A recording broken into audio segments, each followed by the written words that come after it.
What? Are we here? Are we present? Is everyone accounted for? Hello. Hi. It's time. It's time for us to go. Are you ready to go? Let me set up these last couple things. And then I'll get my chats all ready and everything. You know how it goes. Keeping things moving. Keeping things moving. Boom. Chats all in place. What's up? Hello, Gayfesh. Yes, I am alive. The little crawlies. Yeah, the little crawlies were a little bit less visible today than usual because I gave them a whole bunch of new leaf litter today. So they're like, we're chilling, we're hiding. They're having a great time. Hello, yes, happy Thursday. What's up, mama? Hello, Mersh. How's everybody's No Nut November going? I plead the 5th. Yes, and like hello to the YouTube chat. There's Nikki, there's Jeller Zeller. Hello. I'm the crawlies. I truly was just a swarm of bugs in lingerie this entire time. Hello. Hello, hello. I survived a week in Kansas. Oh my gosh, Joni. What were you here for? For what reason did you visit our esteemed locale? Okay, I don't need this anymore. Okay, we're doing good. Hello, hello, hello. I can take my hair down now. That's probably a good idea. So that you can witness. I don't actually know if there's going to be any wave to it, but I tried. I was semi-drab. Oh, it was semi-drab. I attended a high school reunion. Well, hopefully you had a good time. Or if you didn't, at least you're doing better than the people that you hated in high school. You know. What's up? Oh, goodness gracious. Okay, let me take the hair down. I don't know if it's going to do much of anything. Is there any volume? Where's Streamlabs? Okay, no, there's some volume here. We have something to work with. There we go. Okay, that's cute. So my hair will take like a heatless wave from a braid, and it'll last a little while. Seeing people was great. The people I liked were the ones that showed up, but it was a strain not being myself for that long. Oh, you showed up to your high school reunion, not in out mode. That's a bummer. Well, if everybody is ready, we are going to be chilling for about like maybe 20 more minutes. And then we're going to talk about a couple of little newsy things today. I was going to talk about the whole Prageru, and like particularly the fact that this is being broadcast on Twitter, the Prageru documentary in the title of the stream. And yeah, like I just find that super strange. I am not sure if I should actually watch the documentary. I don't think that I can watch it on stream because I think that I would, I would probably, the stream would just automatically get caught out, right? But if I were to, I guess if I did it off stream, or if I watched it and then I talked about it without showing any of the footage, maybe, I'm not sure. I'm just guessing that it's going to be copyright protected or whatever for Prageru. So, yeah, but should I... Hello, Morningstar System. Haven't seen y'all in a while. Haven't gone to any reunions, but if I do, I'm not telling anyone my old name. I'm gonna confuse the fuck out of people. Just show up, like, no, for sure, yeah. I definitely went to school here. You just don't remember. There's weird stuff on my teeth right now. From something that I ate earlier, I think. So, anyhow, those are kind of, that was like one of the things that I wanted to talk about today. And there's also some stuff about like how, anti-Zionist Orthodox Jewish people in Israel are starting to catch flack. They're protesting. We've seen Jewish people across America protesting, saying like, not in our name, calling for a ceasefire. And there are also Jewish individuals within Israel who are protesting, saying like, we don't want this to be happening, that type of thing. And they are not having a good time. Like, the IDF is kind of opposed to that presence, I guess. Who knew?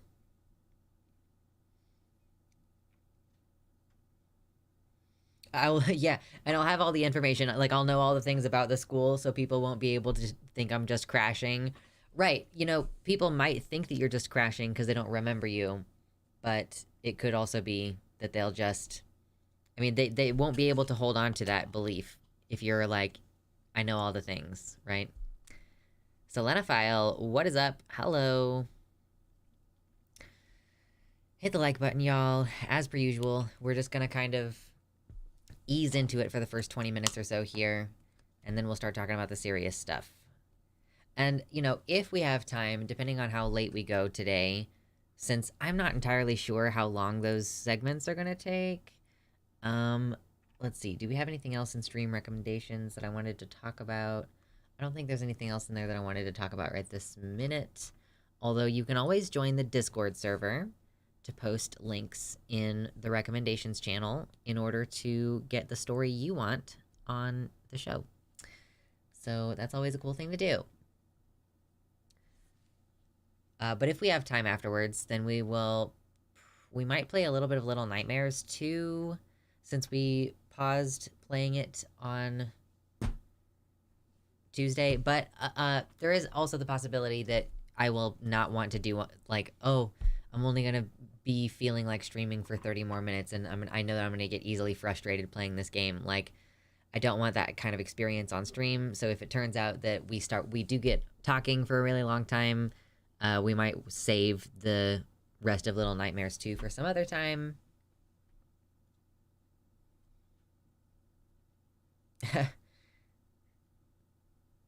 Mersh not recognized by someone recently.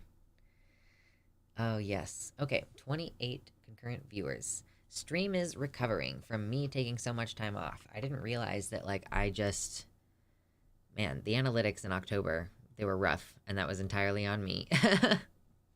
But we working on it. We're coming back. I've been perusing Twitter a little bit lately, and, like, wow, it's just so difficult to exist on Twitter right now. I don't generally hang out here anymore.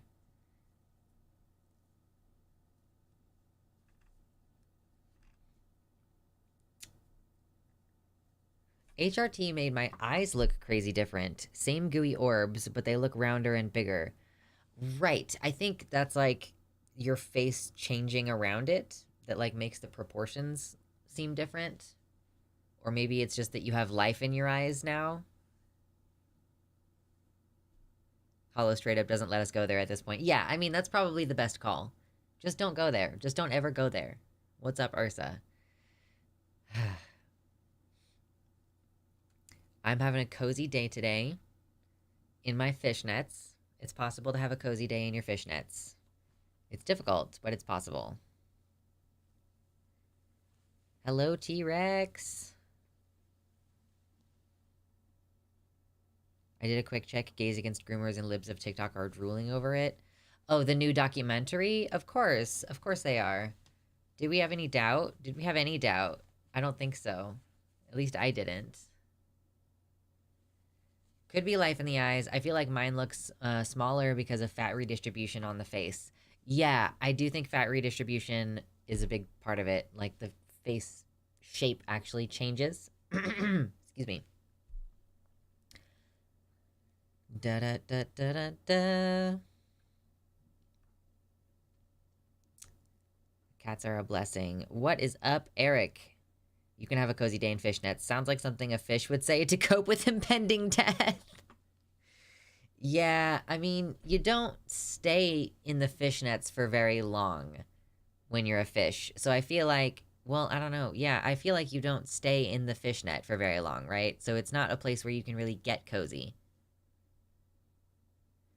Is it weird that I've always found fishnets to be too warm? It doesn't even make sense. They got holes. How are they warm? Right. I was actually just thinking to myself, I'm getting a little bit warm under the camera light. And I think it's because, like, something about the shape of stuff like this, and, like, you'll see it with blankets as well. Sometimes the knit blanket that has a pretty chunky knit with a lot of space in between, sometimes those are, like, your warmest blankets. And I think it's because there's, like, pockets of air being trapped somehow. Like, I'm not entirely sure how it works, but it's clearly holding your body heat in somehow, right?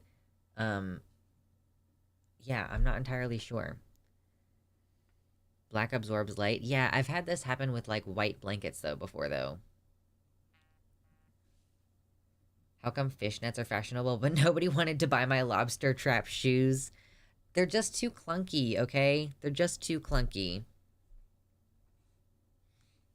They're rectangular and like chunky. How are you supposed to walk around in those?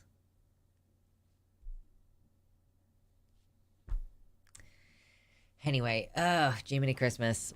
Has there been anything particularly exciting going on the last couple days? Like any good news that we could cover before we get into whatever stupid shit is happening on Twitter?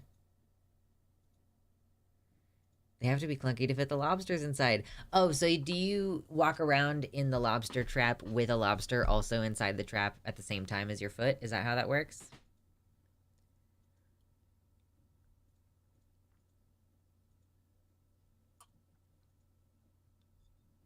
Okay. Need to not drink all the water all at once. But I kind of want to, which tells me that I'm really thirsty. Lobsters are the height of fashion. Of course, my mistake. Do they at least have rubber bands, or is it just like you're playing your luck? United Auto Workers got a deal. That's some good news. Hey, I hadn't heard that. Okay, cool. United Auto Workers news. Strike deal.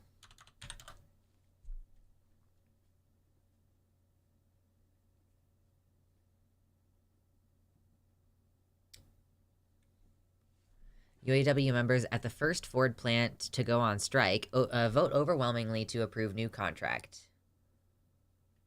UAW President Sean Fain to discuss details of tentative agreement with Stellantis at 7 p.m. Thursday.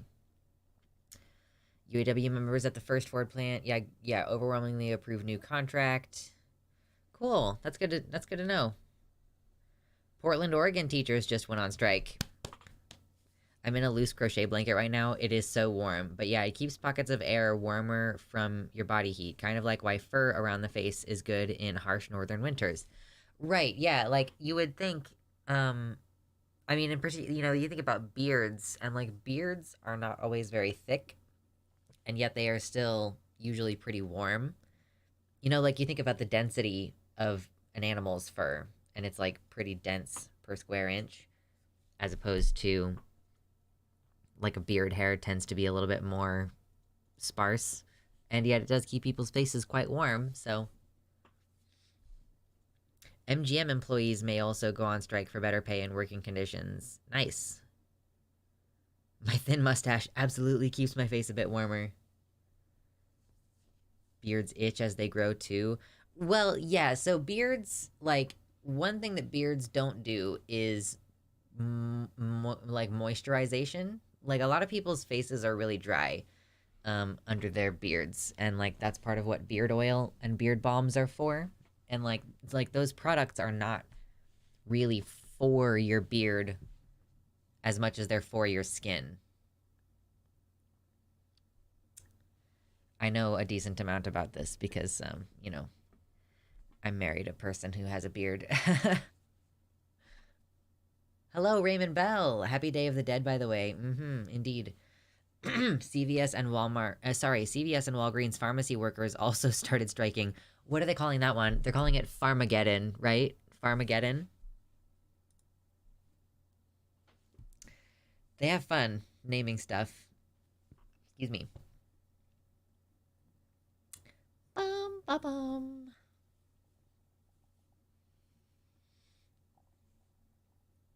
I'm looking forward to dyeing this back part of my hair. It's like when it gets longer, it'll sit the way that it's supposed to sit and just kind of like be heavier and drag down and not stick out the side of my head. But while it's gonna stick out the side of my head, I'm gonna, like, when it gets about like 2 inches longer or so, I'm gonna see if I can bleach it and then dye it like orange or something like that. And then maybe that'll make my hair look a little bit more exciting. Because right now, like, I think that my natural color is just really drab.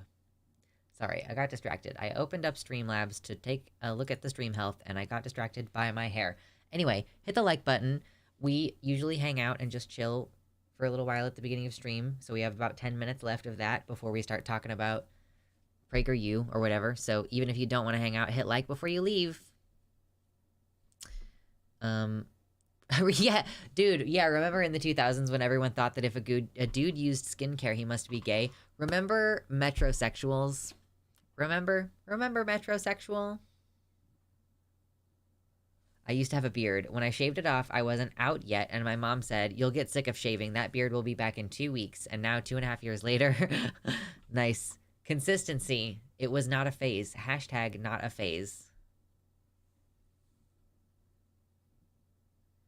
What's up, Corpse Candy? Hello? Did y'all have a good Halloween? I was here, and I know some of you were here also during Halloween last time. But yeah, we just played a little game. If you weren't here, we played Little Nightmares 2 for a while. I had not played it yet. I was like, oh shit, it's on sale. Let's buy it and play it.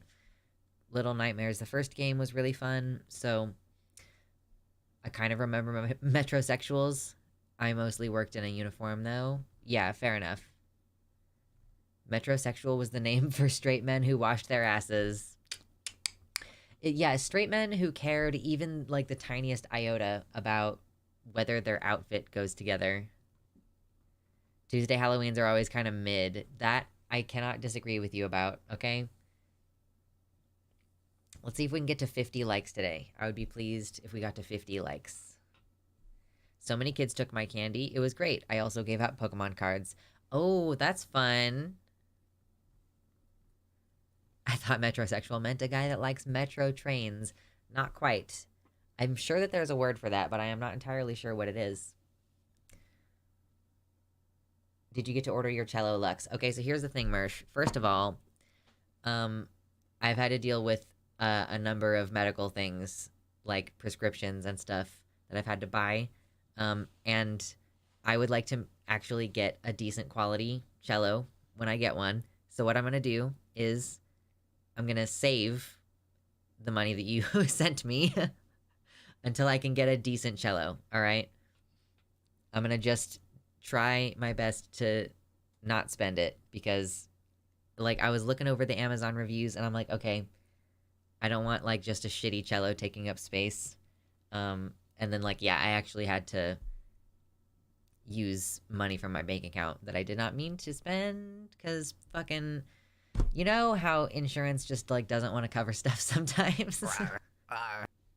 Oh my god. Hey, thank you, Corpse Candy, for the tier 1 sub. Appreciate that. Enjoy your dicks. They said, get in, losers. We're seizing the means of hormone production. True. As I understand it, you know, estrogen is pretty easy to synthesize at home. So, you know, whatever. Yes. Thank you very much. We appreciate you. Good grief. 42 viewers. That's the meaning of life. High fives, everybody.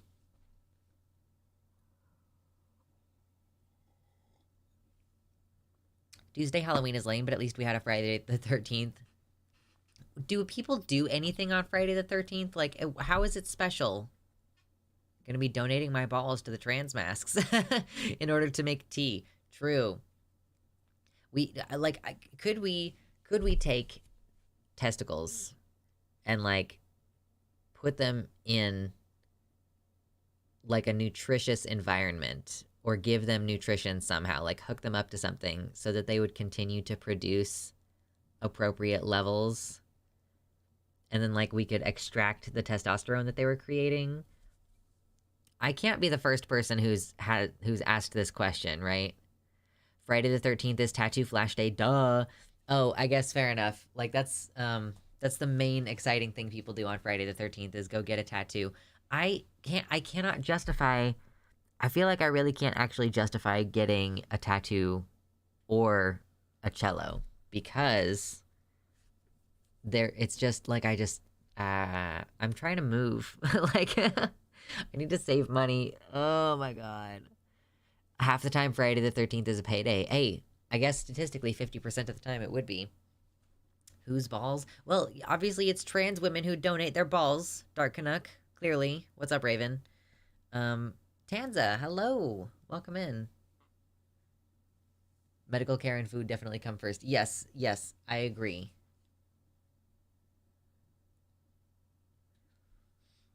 I wonder if with the weird cell stuff that they're doing lately, would it be possible to hook them up to a trans man / trans mask? Hit me up if anyone needs test subjects. I think that anytime you're trying to hook up an organ to a person, you're going to run into the issue of potential immune response. Like, you're going to have to be on immune suppressants the rest of your life, and your body still might reject the organ. So, you know, I just feel like with those risks, it's not worth it in that way. But so I was just thinking of how could we synthesize testosterone? Thank you, phone. Thank you very much. Jihariel has the right idea. Don't forget to drop a like. Also, Jihariel, you're the one who does the timestamps in the comments all the time. Appreciate that. Honestly, sometimes I'm like, oh, when did I talk about this in the stream? And there it is, right there. Isn't there synthetic testosterone? Gotta be an easier way. Yeah, I don't know. Like, what is the synthetic testosterone made out of? Is it something that we would be able to make in our anarchist commune utopia?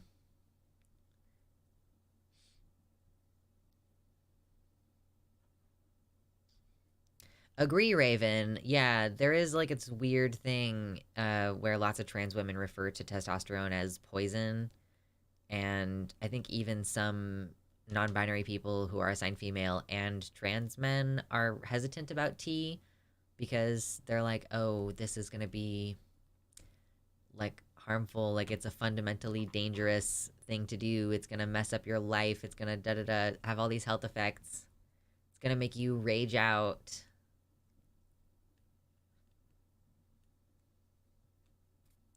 I took a page from how Lance does his streams and put up text on stream to reference the current topic I'm covering. That way scrubbing through the timeline to timestamp stuff is easier.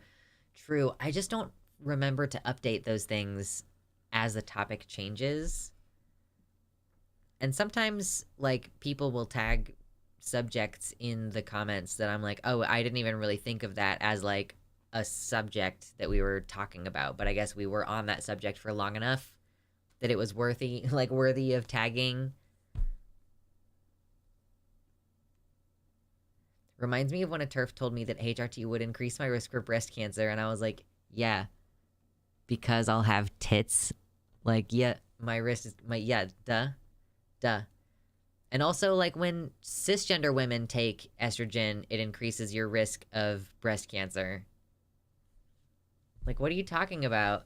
Ooh, almost 50 viewers. Consider hitting the like button. We're going to start talking about the serious stuff soon.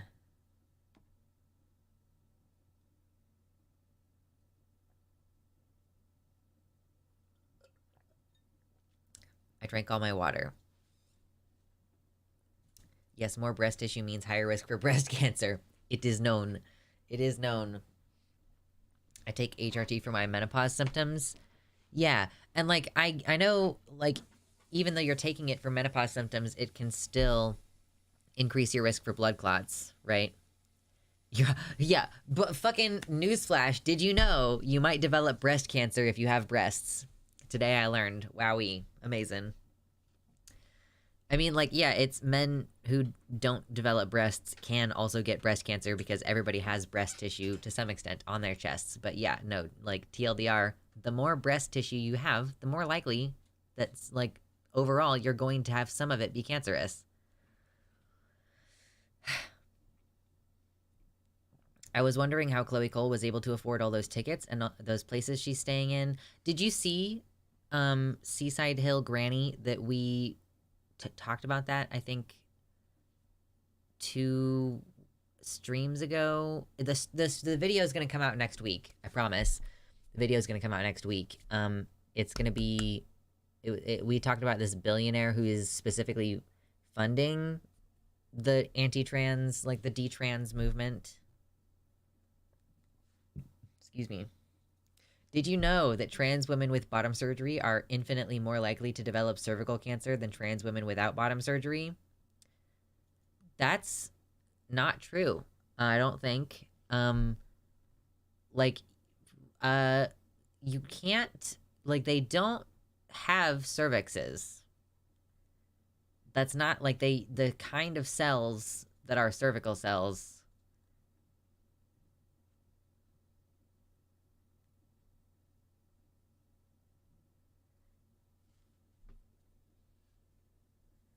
My partner takes T because the balls ain't working. He is cis, but we take the same form on the same day. It's like cute gay, yeah, peak cute gay couple shit.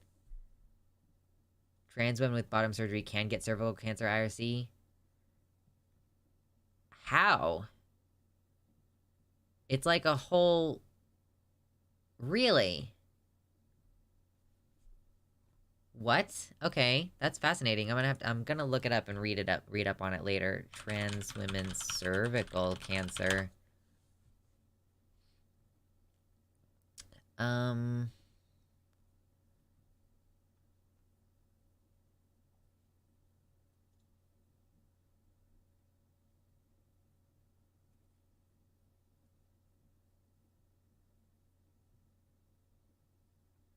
Blair criticized the paper and cut it off to make it seem like it's impossible.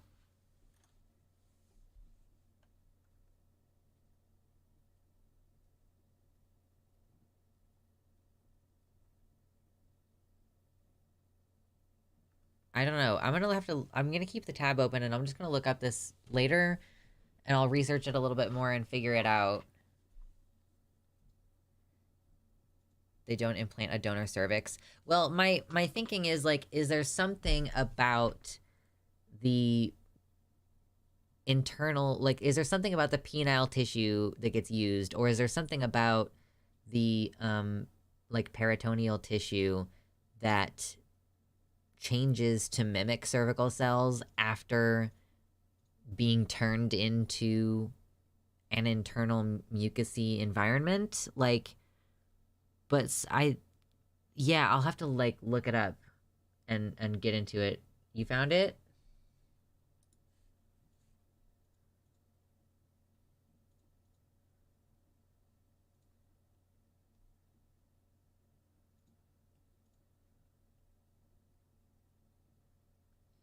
Okay, so did you just learn that trans women can experience a medical thing that was previously thought exclusive to AFAB people without immediately throwing a fit about being erased? How could that possibly be? Right? Yeah. No, I don't know. I don't.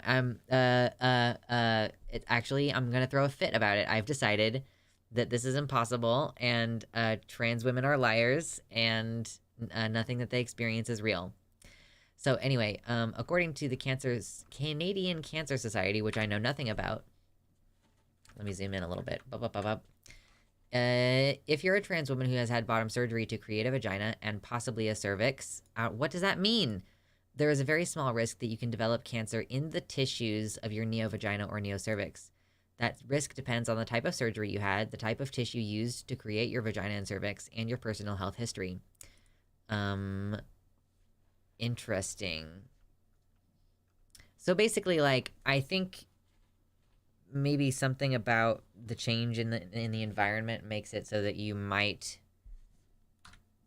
like, you just might be more likely to get cancer as a result of HPV the same way that people with natal vaginas do. I don't know, that's super weird. Quite strange. Would these cervical cancer cases have been penile cancers originally? Yeah, like, that's another question. But I'm not sure. If I, clearly, like, they're saying it because they must have found cancers in someone post-vaginoplasty. At some point, it's happened. At some point. And that doesn't mean that it's common, but it does mean that you should get screened. HPV can do penile cancer. I thought that was super duper rare. Or, like, I didn't know... Actually, I didn't know that penile cancer was on the table. I thought that it was pretty much only just the head, neck, and throat cancer. The introduction of estrogen in the presence of certain cancers can increase their expression. Yeah. Ugh. Estrogen. Yeah, but you should get vaccinated against HPV to try to prevent genital or head, neck, and throat cancers. You totally can get vaccinated as an adult if you tell people that you're immune compromised. You like I went and got it done. I got all 3. About 900 per year in men. Interesting. Okay, so it's not super common, but it does happen. Fascinating. Well, let's see if we can get to 50 likes today. That's my goal for the stream today. It's my initial goal. I'm sure that I will set some new goal and shift the goalposts. I'm sorry for being inconsistent, okay? Oh my goodness. I think I need to make this just a little bit smaller. EB did such a great job with it, but I just think that it is just a little bit too big, and it just needs to be over here a little bit more. Just like over here and smaller. Believe in yourself. You can get to 69 likes. Ooh, I hope so. With your help, we can get to 69 likes. Our kids get the vax in grade 9. All my girls did. Yeah, so I was in like, so my partner is like 4 years older than me, right? And they were starting to really push the HPV vaccination when I was in school, but not so much when he was in school. So, like, I could have gotten vaccinated. My parents decided not to get me vaccinated, but it was starting to become available at that time. And then, yeah, I decided as an adult that I wanted to get vaccinated from it, like, just in case. 69s are all about helping each other. That's true. Teamwork makes the cream work. Wowie. Luxander, brought to us in part by viewers like you. Aside from, like, the fact that I show up, you know, is one thing, but, like, aside from the fact that I have to show up, this is brought to you by viewers like you almost exclusively. Like, I get, like, a small amount of money on advertisements. Like, sometimes, most of the time, I guess, I get an ad payout of, like, a little bit more than $100, okay? And that's, like, for an entire month's worth of ads, or, like, a couple months worth of ads. But mostly, it's Patreon, and it's direct donations during stream. Like, that's what keeps this shit going. If I didn't make money doing it, I probably wouldn't be able to justify continuing to do it. I would probably need to start doing something else. So, you keep things going. Appreciate you. 69, the most socialist of all positions. Is that true? I feel like if you had a train of some sort that was like a closed circle, that would be the most socialist of all positions. But, you know.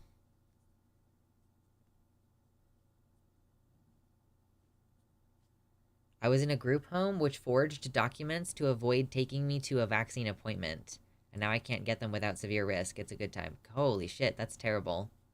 I am sorry to hear that. The big circle is communist. I see. 69 is the most socialist way to run a business. A small business. Human centipede is socialism. True. Yes, we got to 50. High fives. Look at us. We're doing it. 2 employees, 69ing.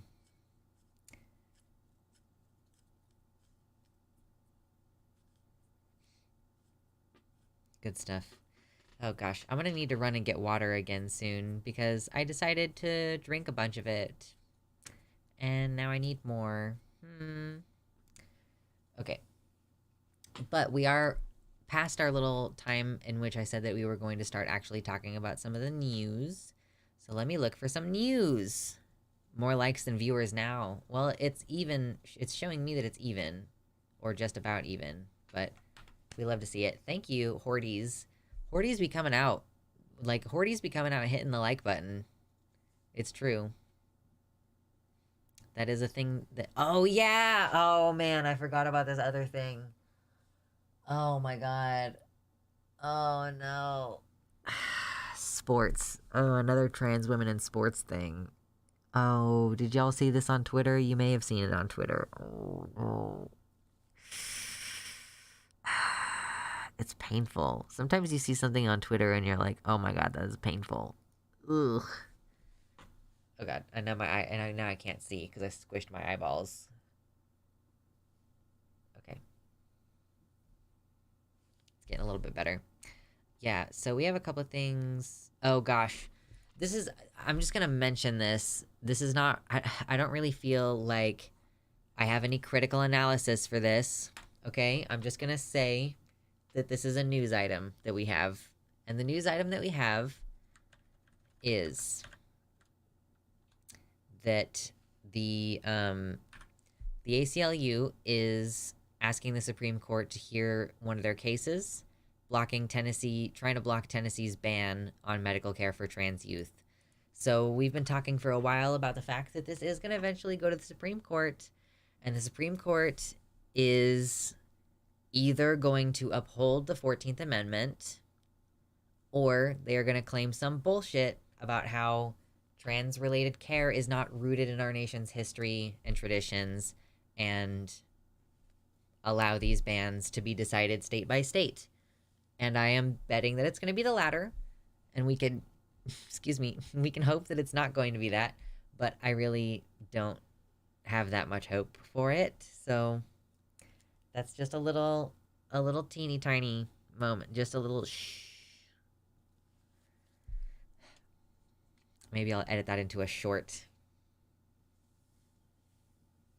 There never was much hope, only a fool's hope. True, Gandalf, true. Almost nothing about modern life is rooted in tradition. Stop saying things that are totally true. All right, Nikki? Why would you say something so controversial yet so true? Cease and desist. No longer. It's not allowed.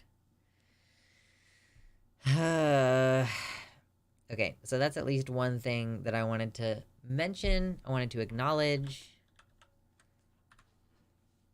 Excuse me.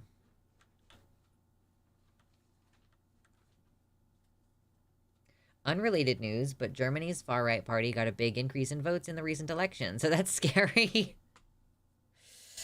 Yeah, I mean, yeah, it is a little bit. It is a little bit scary. Oh my gosh. Oh god. Okay, so our next goal is to get to 69 likes. Can we get to 69 likes on the stream? That's way funnier than the first goal that we had.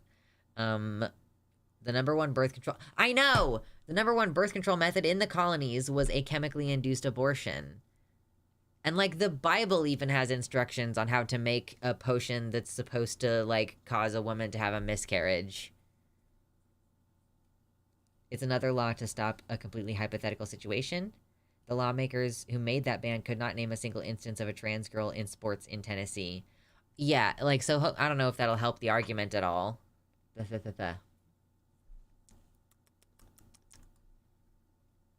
Let's bring back potions for real, for real. I have a little cauldron and everything. We can make spooky potions in my cauldron. That sounds like fun. The bitter herbs. Yeah, it's historically a thing that would happen. That people would take all kinds of chemicals to induce abortions. And Rome, it was like Rome, Italy, Pompeii. They used a bean. It was like a bean that was such an effective form of birth control that we ate it to extinction. That's where the heart shape comes from. It was a bean. Also, Ty Turner was right. They are finally starting to block trans healthcare bans in states, and the first one was Arkansas. Oh, like, did they actually? Yeah, they've, some of them have. Some of them, that's the thing, Miss Seaside Hill, is that some of the bans are being blocked because the judges are protecting the 14th Amendment and holding on to that, right? But you also have some judges saying, oh, well, transition-related care is not rooted in our nation's history and traditions, therefore you can't have access to it, or therefore the state has the right to limit your ability to access it. We loved it so much we killed it.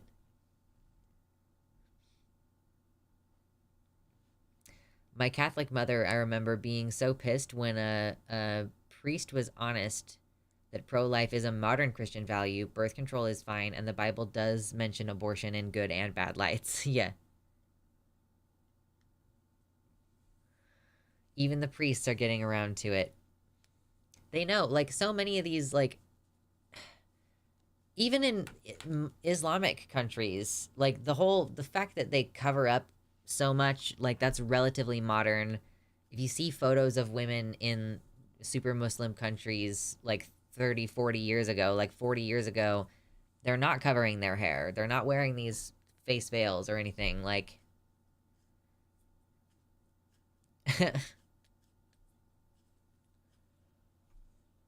oh, goodness gracious.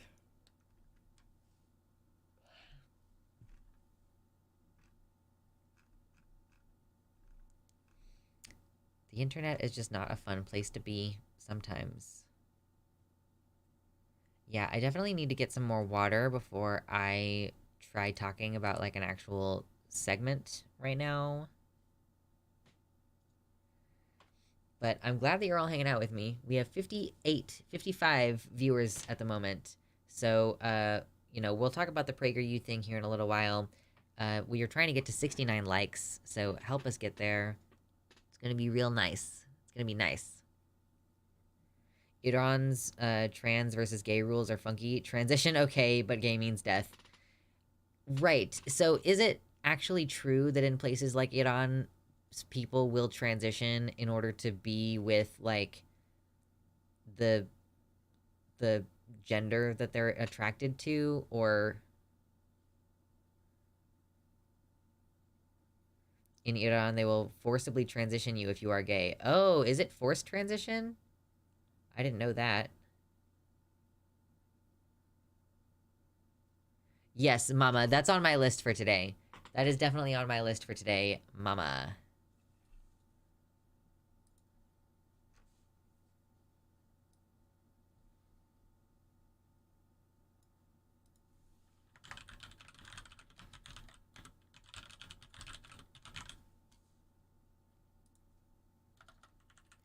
What is today? The 2nd of November? Oh my god.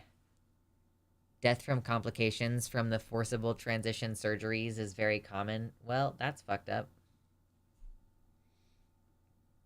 I could see someone playing 4D chess and using that to get free transition care. Yeah, but not if the doctors aren't very good. You don't want that. It's not an ideal situation, I don't think. It doesn't sound fun. Yeah, roll that D20.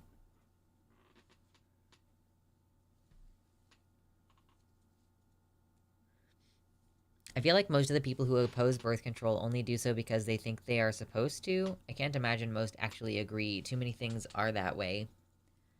I don't know. It seems like plenty of people do genuinely think you shouldn't be on birth control. Because it's God's will. You're interfering with God's plan, is the thing.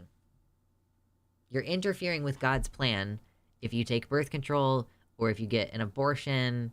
Like, because the creation and destruction of life is supposed to be in God's hands.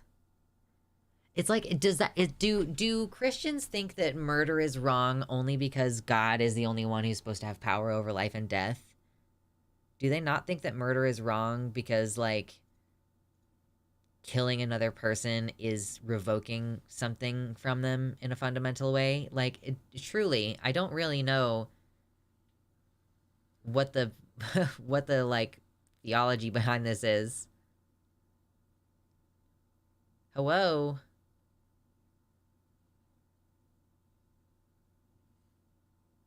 There are an amazing there's like an amazing number of people in the world who will just onboard whatever perspective they hear first and stand by that position until they die. The first thing you hear is the thing that you're going to stick with. Never, ever change.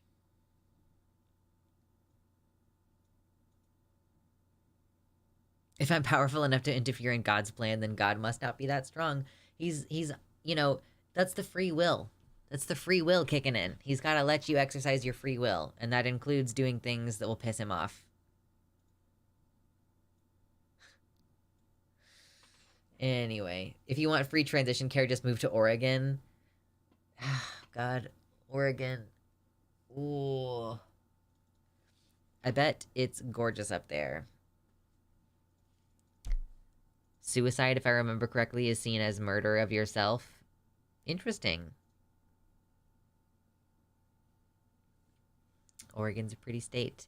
I don't really imagine Oregon and Washington being too different from each other. Are they very different to each other? I am not going to move to California.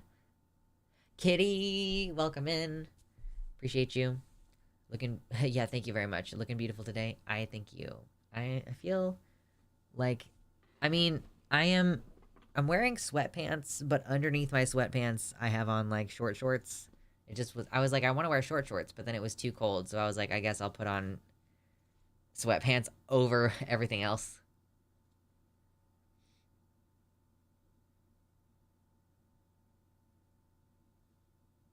Why is it they bother others if it's God's plan? I don't know. I don't know, man. They make up all kinds of excuses for shit. They just want to meddle. They have a touch of difference, but 90 to 95% is similar between Washington and Oregon. There are more bears in Washington, though. I mean, good to know. It seems gorgeous. Ooh, we're getting so close to 69 likes. So close to 69 likes, okay? Here's my question for you, because there's 65 people here right now. So first of all, I just want to say, not only should you hit like on the video, but consider dropping me $1 on Patreon or like $5 one-time dono on stream, something like that. Consider it, okay? You don't have to, but I put free shit on Patreon too, so you can subscribe for free over there, okay? Also, unrelated to that, so this documentary that we're going to talk about here in a little while, Detrans from PragerU, should I actually watch it and make like a proper video response to it? Because I'm not going to cover it on stream on account of apparently reacting to things on stream is not really allowed anymore. If there are things that might be like other YouTube channels can be like, no, that you're watching our content, we don't like it. But I could make a video where I just like react to certain parts of it and upload it to the channel.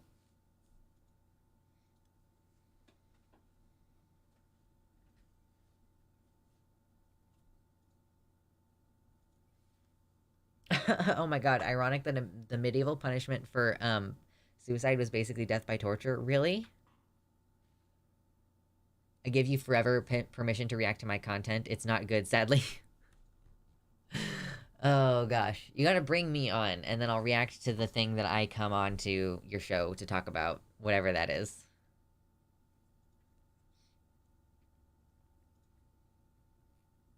Not gonna lie, the area in California I live in is ass enough that my mom and I have discussed moving to Oregon.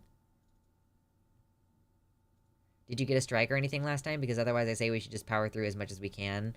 I did not get a strike, but it's like it takes the stream down for like 5 minutes each time, and that's crazy. So I think it would make more sense, you know, because I can't like live, I cannot say it was Jubilee that we got, the stream got blocked a bunch recently while we were trying to watch a Jubilee video. And yeah, like I just can't in the middle of the stream be like, yo, this is fair use. But if I posted a video, I could more easily do that and like, you know, have other content coming out as I'm waiting for that video to get approved, etc.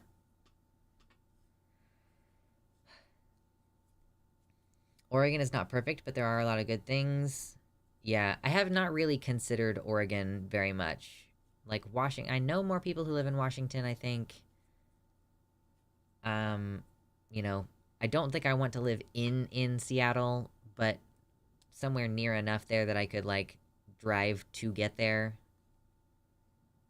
I suggest just posting a video. Yeah.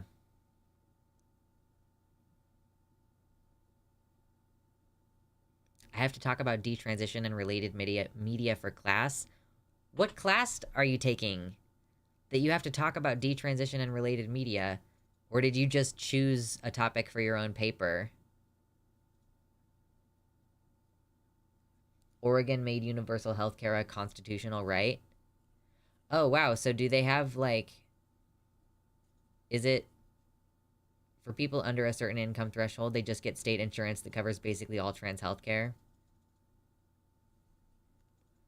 I think with my partner, we are not under the most of the income thresholds because my partner has a really good job, but like that's still pretty solid. That's still pretty good.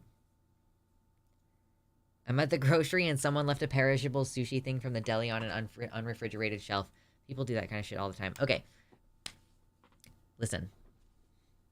Don't go anywhere. I'm just going to refill my water cup, which is not going to take very long. And you are going to get yourself a drink if you don't already have one, or a snack or something, okay? And then we're going to move on and start talking about a different thing, okay? We're trying to get to 69 likes. So help us get there.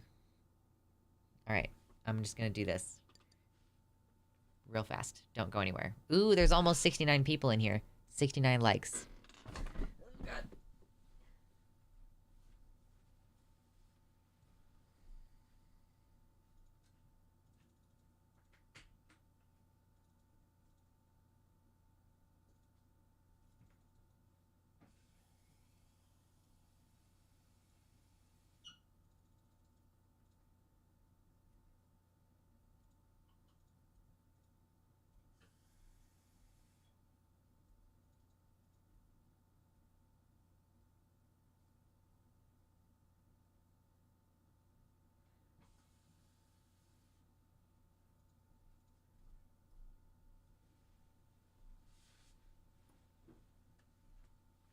Okay, here I'm back. I told you I'd be back. Oh, yes, we did it. 69 likes.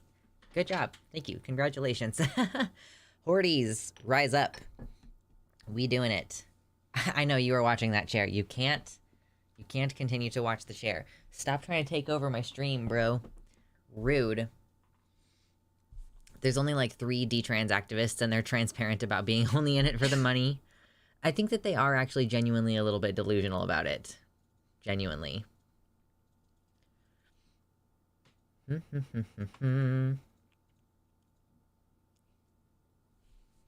Okay. Wait, who are you guys talking about? Luxander with the ASMR hands? Wait, who are you talking about, Dwoozle? Daisy? You're talking about Daisy, the detrans? I saw them tweeting. Thank you, Uncomfortable. Donations are appreciated so that I can continue to afford the expensive shampoo that I use to keep my hair looking so fabulous. Because I do need to buy more shampoo soon. The detrans woman in the detrans documentary. Okay, yeah, I think you're talking about Daisy, who I have avoided talking about for the most part on stream. Like, I just mostly don't want to talk about her. But she is definitely present right now. Okay, maybe we should... Yeah, let's go ahead and do this detrans thing. Excuse me. Okay, we're ready. So the detransition rhetoric has been going around this country. You know, like, all these anti-trans laws are being passed, and the main justification for it seems to be, oh, we need to protect children from the potential that they'll modify their bodies beyond repair and then they won't be able to fix it or whatever. You know, like, that's the basic premise. And what they do is they get these people who have detransitioned and we go, ah, yes, we are going to trot them out over and over again. And we've talked about it. Excuse me. We've talked about it previously on the show. The burp. Come on. Burp. Excuse me. Okay, cool. We've talked about it previously on the show that, oh my god, she used to go by Ali Shadra. She used to be a hardcore trans med. She's super weird. Like, billionaire guy, I can't remember his name, is funding this anti-trans movement and is, like, specifically funding Chloe Cole, the one detransitioner that they keep trotting out. So now, in addition to all of that, we have this a new PragerU documentary has just come out. I haven't watched it yet, and I do plan to watch it. I will probably watch it and post a video on the channel separately to this. This is just sort of reacting to the fact that this thing has been really seriously promoted on Twitter.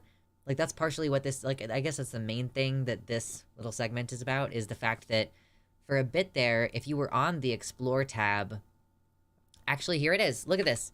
Oh, no, it just went away. Hold on. Hold on. Hold on. Let's see. Can I get it to do it again? Yeah, okay, so you saw it for a second there, right? When I clicked into the Explore tab, it initially at the very top had it there. It was like that Detrans documentary from PragerU being pushed. And even though numerous people are saying that they have had, not only have they had PragerU blocked, so this thing that PragerU paid to have promoted is being showed to them even though they've blocked the account. And they've also said that they have the Detrans hashtag muted.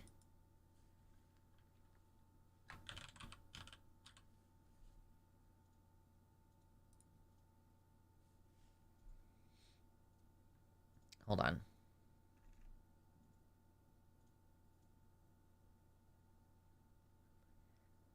Okay, let me zoom in a little bit here. This person says, why am I allowed to say I'm disinterested in so many topics, but when I get hateful rhetoric like hashtag Detrans promoted onto my trending tab, I'm suddenly not allowed to mark it for disinterest, despite having PragerU blocked and the hashtag muted.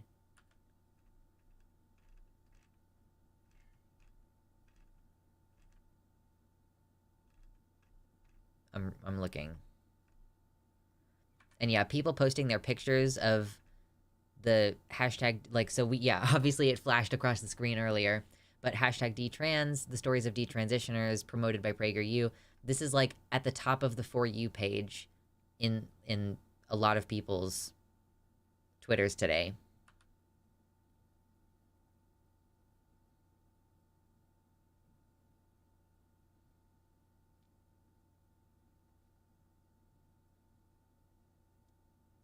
So many conversations going on in the chat right now. Oh my gosh.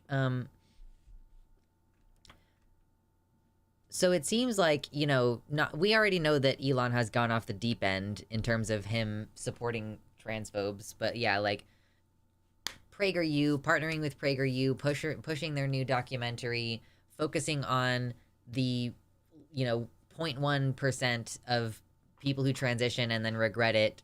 But like, a lot of these people don't even earnestly seem to regret it because they're actually not trans. Do you know what I mean? For example,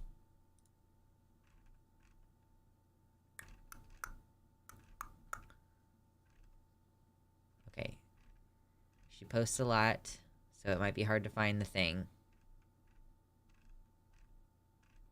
Zinnia posts a lot. Sorry, I am trying my best. Okay, here. Okay, so Zinnia Jones is posting about this, talking about, like, Chloe Cole, the fact that Detrans is getting so much attention.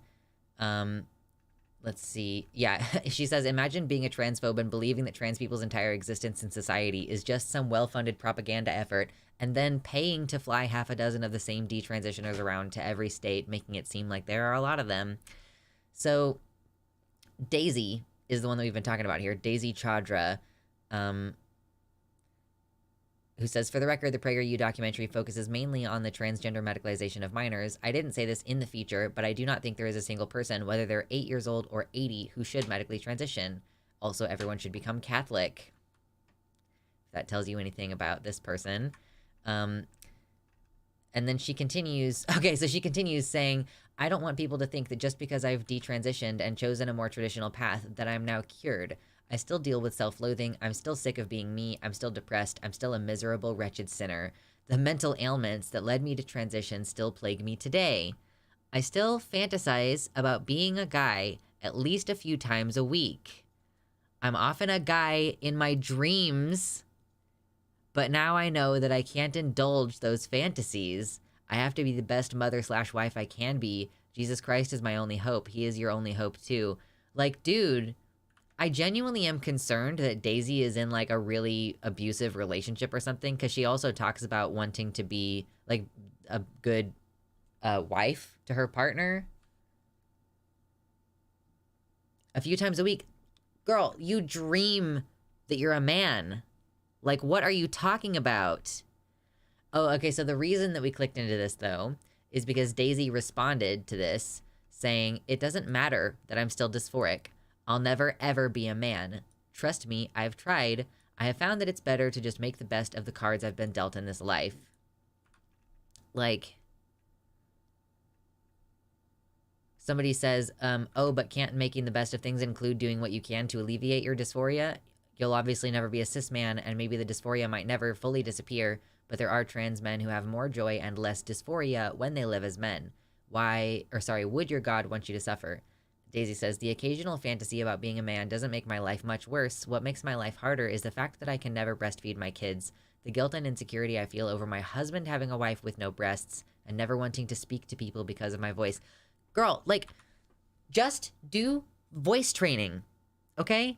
My voice, like, I am fully like a baritone if I'm singing. That I can be like the singing range that you can have even if you have a testosteronized voice. And like, you just do the voice training. Like, you can pitch up if you want to, but it's just about where you hold your voice in your mouth. Why do these detrans people never become friends with trans women? Like, if you're assigned female and you take testosterone and you don't like what it does to your voice, just become friends with trans women, or just watch videos about voice feminization. It's not hard. But like, the thing that does bother me about what she said is like feeling guilt and insecurity about her husband having a wife with no breasts. Like, she talks so much about like the creepy religion shit, and like, what is her bio says, confirmed Roman Catholic on April 8th, 23, detransitioner with a carved up chest and a deep voice, just a bit of a nut job trying to be normal. It's like, so many times we see these detransitioners saying, I'm still dysphoric, but I am just choosing to be with Jesus instead. I'm like choosing to do a Jesus thing instead. Like, just like Casey Miller, just like Kieran or Kira Bell, who like most recently I saw they had changed their Twitter name to Kieran and they had a beard. It's like, okay, if you're detrans, then why are you have a beard?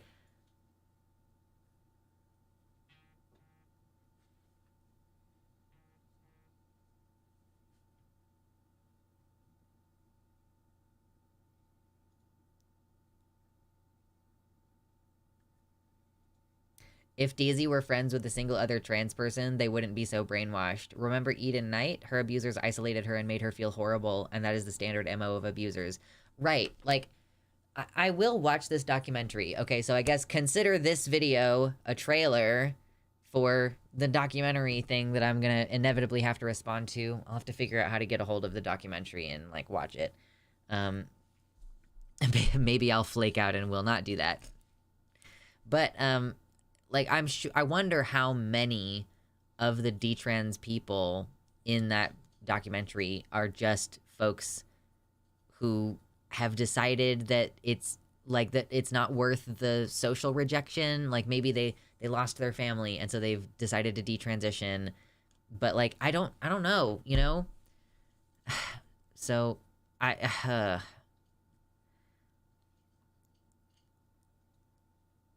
on the off chance that this, like, okay, so on the off chance that this documentary costs money, consider donating on Patreon or a one-time donation, just in case I have to spend money on this documentary. It's a business expense, okay? I'll expense it out. It'll reduce my taxable income.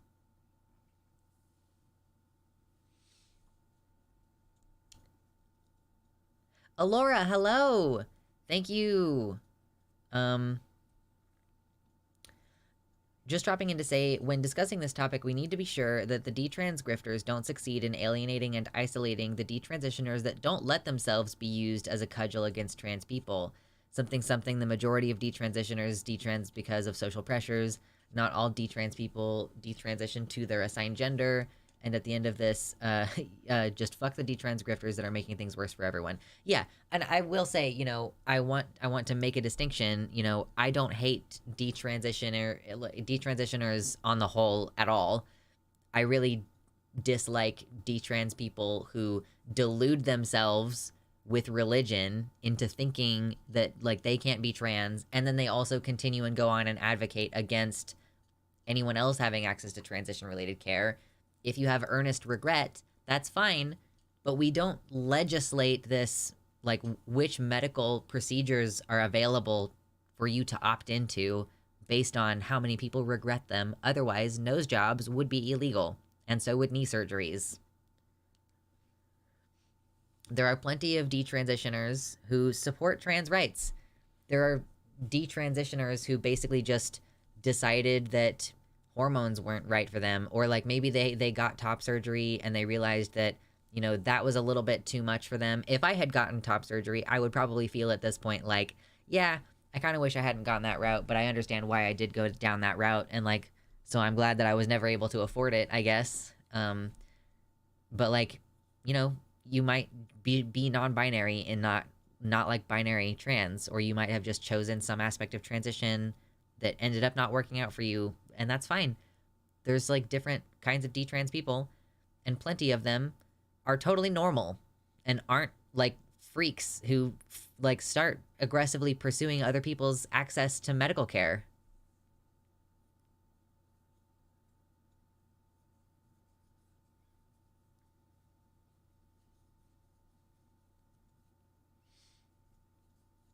Thank you, Joni. I appreciate you joining Patreon and the Discord.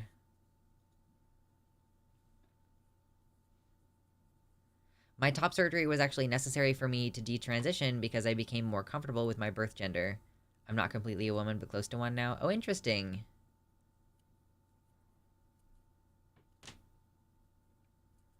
And funny enough, I should probably get top surgery regardless because there's a risk of aggressive breast cancer in my family. Well, masculinizing top surgery is not the same as like the kind of top surgery you would need to get for cancer. Because if you get all of the breast tissue removed, then your chest is going to cave in a little bit. And that's what's necessary for if you're removing it for cancer reasons.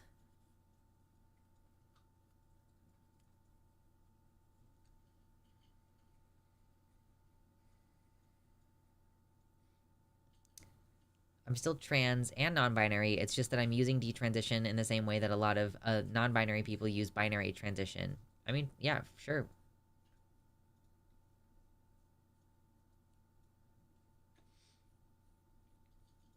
Couldn't a detrans person get top surgery like a trans woman?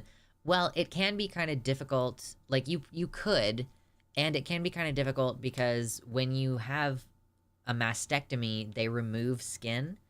And so then if you want to get implants, they'll have to stretch the skin back out somehow. And that can take some time. And if you had nipple grafts, then, or if you decided not to get nipple grafts regardless, but like you are probably not going to be able to get the sensation back.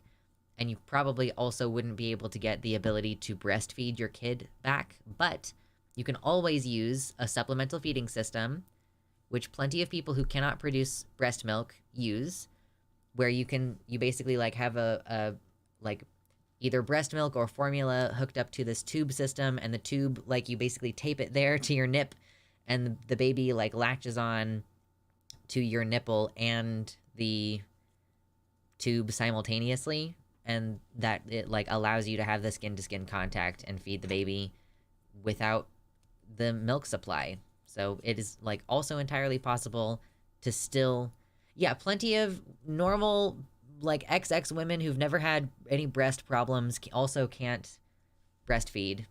Like, it's not the worst thing in the world.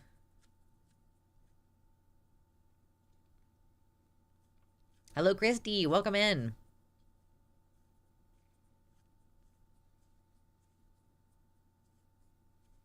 I was thinking of gaining a broad/wide lower body by exercising and working out parts of my thighs and legs instead of hormones and surgery. I'm cis male, by the way. I mean, yeah, I think that trying something like working out before going to medical is like a good way to go. Yeah, truly, if you really want to piss off a TERF, explain to them that trans women can breastfeed. They hate that shit. We tried one of those systems with our first baby, but she just wouldn't go for it. Sure. You can still get the skin-to-skin contact feeding your baby from a bottle, like, you know. Anyway, can we get to 100 likes today? Let's see. Let's see if we can do it. That was basically a segment, right? Hashtag Detrans Documentary. Do I have anything else I need to say about that? Excuse me. Does anyone know if that football team in Green Bay is trans? Are they the Packers?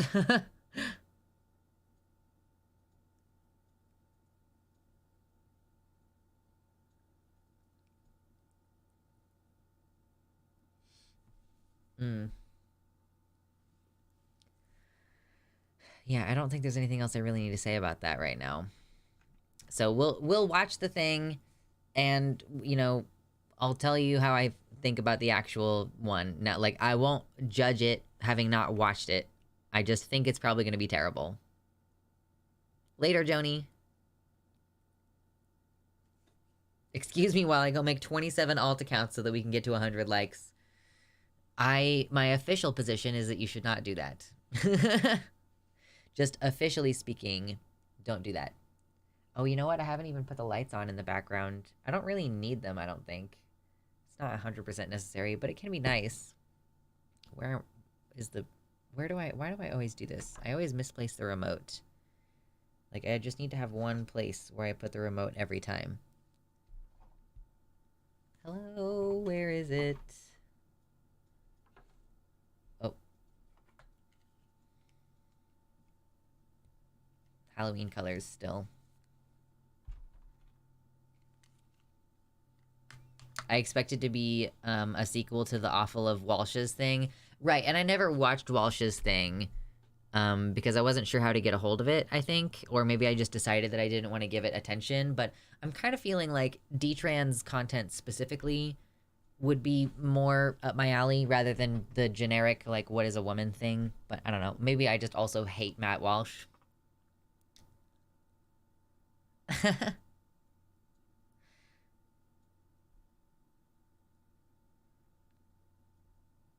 As you should. Yeah, Matt Walsh. Map Walsh. I just realized that you've officially been uploading to YouTube for over 10 years now. Wait, really? Wait. What? I don't... Like, my public videos... I thought that my public videos... Go to my channel, please.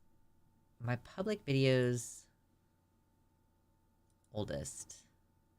Oh yeah, I guess I have videos, like old cat videos from 10 years ago.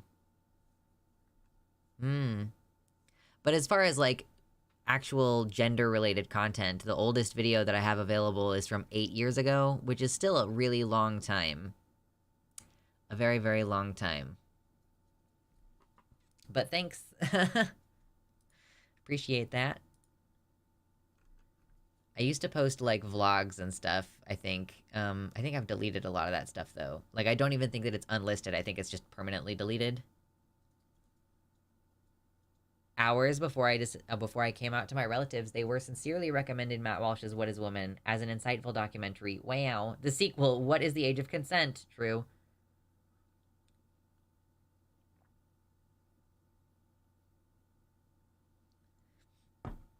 The oldest cat videos that I have on my YouTube channel are of our cat who has now passed away. His name is Deegan the Mighty.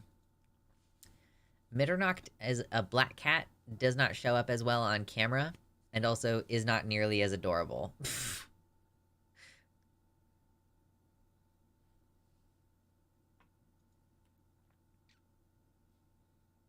Okay, so, okay, what was another political topic that I had for today? I did have another political topic for today. It was something about Israel.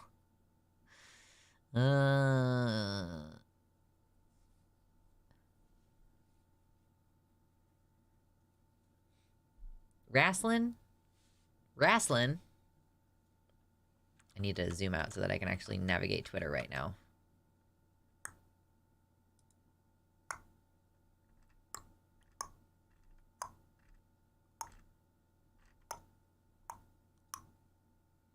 Do I want to talk about this? Oop.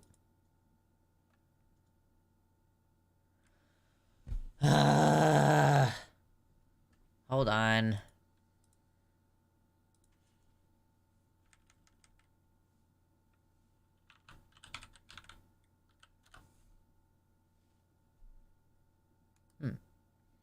Okay, so I need to find somewhere that's not the Washington Post to read about this. Hold on.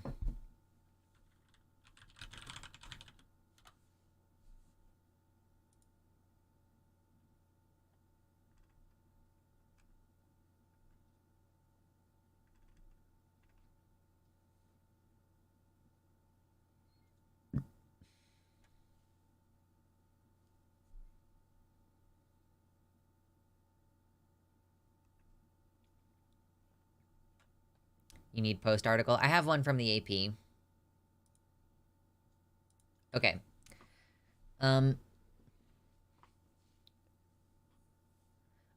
wanted to talk a little bit about the Israel-Hamas thing right this moment, because mostly, I mean, the thing that I wanted to talk about initially was that, you know, not only are we seeing a lot of protests in America from Jewish folks saying, you know, not in our name, calling for a ceasefire and all this, but we also are seeing actually some Orthodox Jews who live in Israel who are also protesting and getting, like, attacked seemingly by IDF members and also just verbally attacked by individuals in the public. And I wanted to call attention to it because, you know, as someone who is, you know, I'm relatively politically young, right? I'm 30. I've been paying attention to this stuff for like about 10 years. And so I'm still relatively like politically new, I would say. And despite that, having looked into this a little bit, it seems obvious to me that, you know, you should be able to criticize the state of Israel and the government's actions without being called anti-Semitic. And it's also clear to me that it is totally possible to be super anti-Semitic when you are criticizing Israel, because some people just are super anti-Semitic and also don't like what Israel is doing simultaneously. So, yeah, so I wanted to call attention to the fact that, like, no, we are witnessing, like, attacks on Jewish anti-Zionists in Israel. Like, for example, this one. Let's go ahead and, like, click into here real quick. Okay, this is really rude. Like, this is really rude, so just FYI.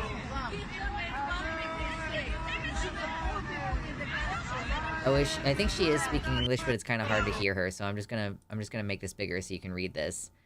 Or maybe I'll just turn off the sound because it's really kind of scrungly. But she says, Hitler made one big mistake. You should have all been put in the gas chambers. She's saying this directly to their faces. She says, oh, too bad. Hitler made a mistake. You should have been put in the gas chambers. Too bad. But we're here, and you're gonna go to hell. And it's like, who even are you?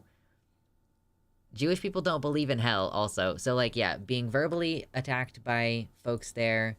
And there was also a link in the Discord someone posted.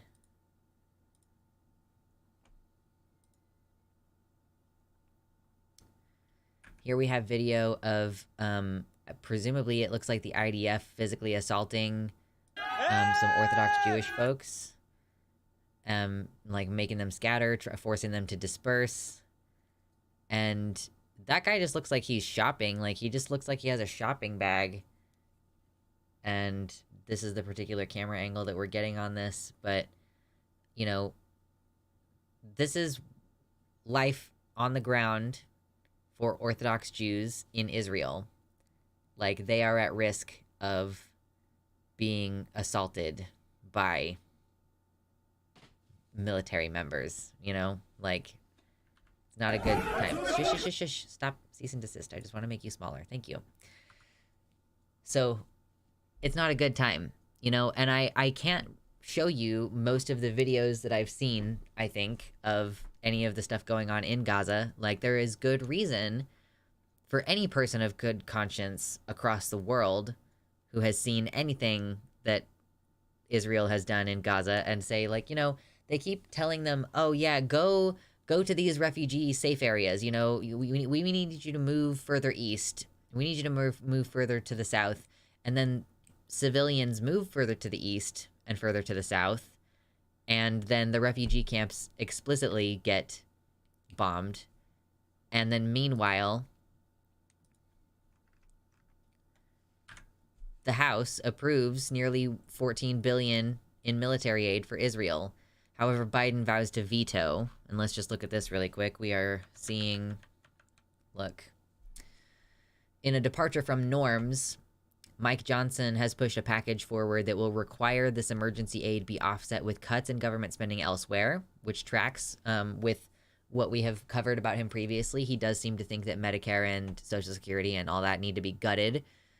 This tack established the new House GOP's conservative leadership, but it also turned what would typically be a bipartisan vote into one which is dividing the Democrats and the Republicans. Yeah, so this is like the first major thing that Mike Johnson has done. He's supposed to be the guy with the fewest enemies, the guy who the Republicans can trust to get things done. And the first thing he does is put out like an intensely partisan bill funding Israel and requiring that the funding be found by cutting stuff elsewhere. And you know that they are not going to be cutting the military fucking budget. You know for sure that they're not going to be cutting the military spending. Hit like on the video if you're 100% sure that they're not going to cut military spending. They're going to cut it from social things that can't really tolerate being cut. They're going to cut food stamps if they can. They're going to cut, like, your retirement fund if they can. It's cutting from the IRS. Oh, yeah. That's the major thing here. That they're going to be underfunding. Where is it? Where does it say here?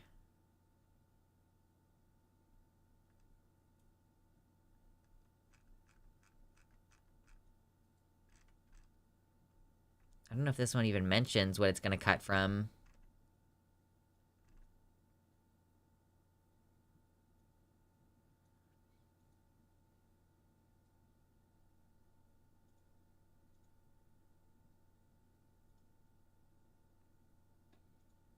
Yeah, this article points out that this is Johnson's first big test as House Speaker, as the Republican majority tries to get back to work after the first month of turmoil since ousting Rep. Kevin McCarthy. I can't fucking talk.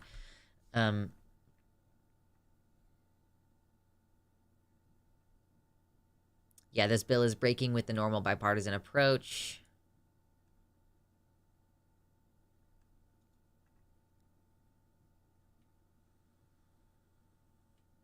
Right. So here it goes into detail. To pay for this bill, House Republicans have attached provisions that would cut billions from the IRS the Democrats approved last year, and Biden signed into law as a way to go after tax cheats. Well, okay, so on the one hand, I actually don't necessarily think that that's a bad thing, because like, okay, so I don't think that that's what should be cut if you're gonna cut stuff in order to send money to Israel. Like, right? Like, why don't we take some of our gun money and turn it into more gun money? That sounds great.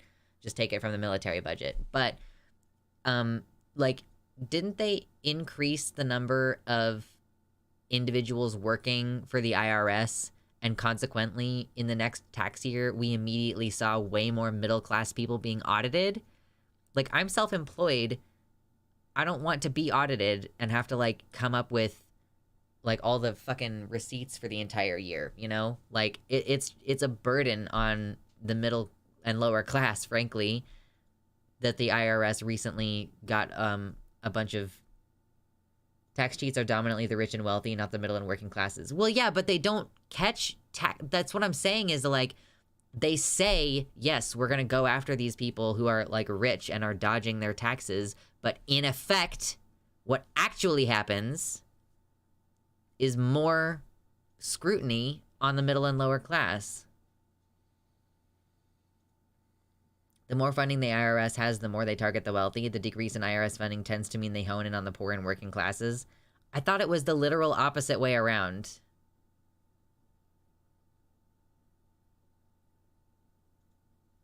Like, audits of middle and lower class people increased, which means that the burden increased on those groups.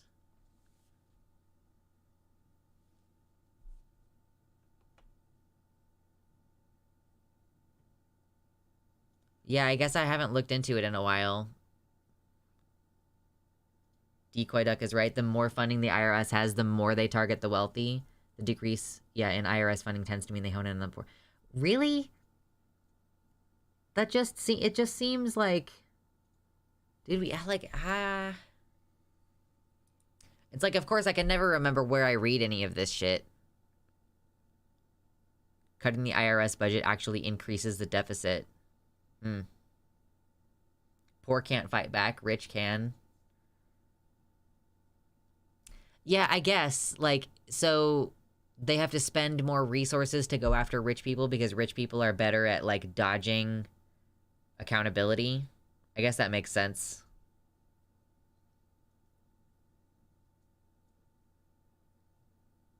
So they go after poor people. Okay, I mean, it logically makes sense.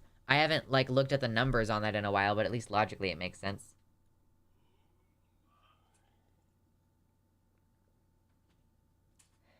That's not to say they don't also go after poor people too. Right, yeah.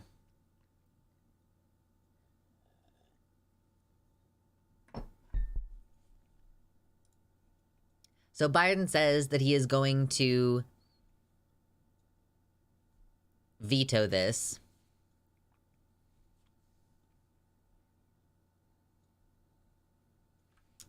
The nonpartisan congressional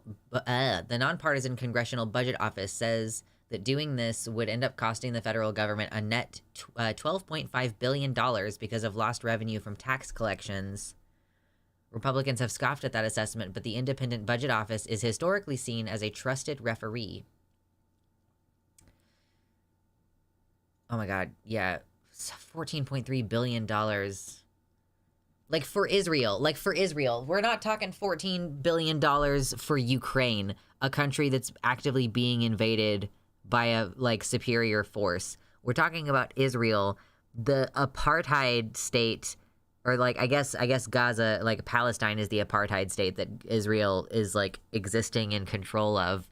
But, like, Israel, the one in this arrangement who is capable of cutting off power and electricity and water and, like, cutting off the internet to the people in Palestine, the one who's, like, telling folks, oh, go to this safe zone, and then explicitly, like, bombing, or like, oh, a bomb fell on that refugee camp, accident, I guess. They're not even really saying it's an accident.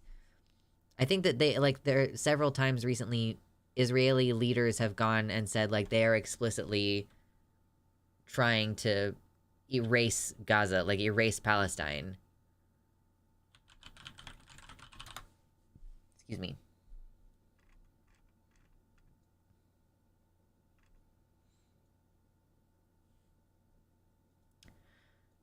Okay, this video is super tiny. Why? Okay, it's super tiny because it's been translated, I guess. Okay, so this is what I'm talking about. Former Israeli ambassador in Italy goes full mask off about Israel's true intentions.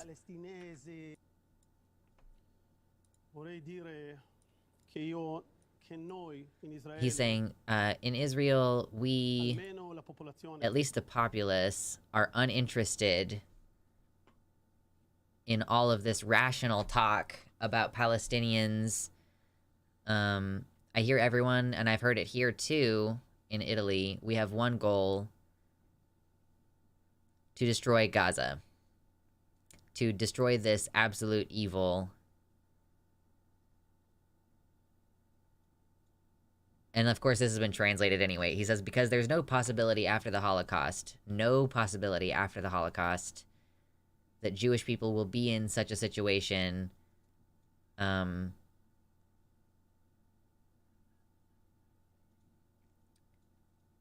as the one of 80 years ago. He's, like, using the Holocaust as an excuse to do a genocide on Hold on. Someone said, like, no, destroying Gaza isn't right. And he's like, no, it is right. Various announcers and guests speaking. Ambassador, you are saying a blank, unintelligible and anti-democratic thing. So people are trying to call him out. You are not portraying good politics.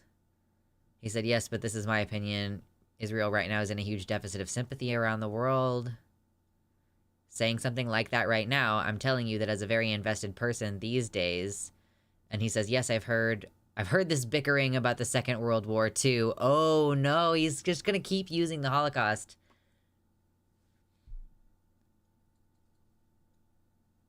If they want to save, they can run to the south of the Gaza Strip and surrender the land to fight these terrorists. Yeah, just trying to make it like, oh, it's about Hamas.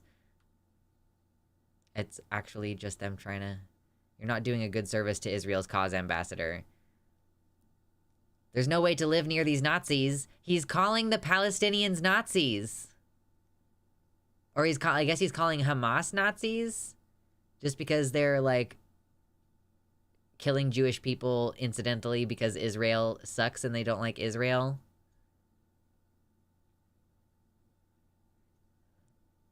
This is our life's question. This is Israel's second war of independence. Dude. Like seriously, positioning the Palestinians as the aggressors, even though they have absolutely no power in this situation. Yeah, nuts. We've killed a bunch of innocent people, and now there's a bunch of people mad at me. Good night, Mersh.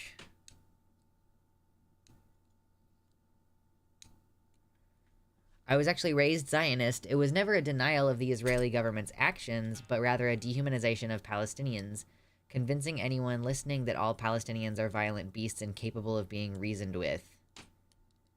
Yeah, it's the dehumanizing rhetoric. It's just intense. Like, there's nothing you can do. Like, I don't know how you deconvert people from believing those things.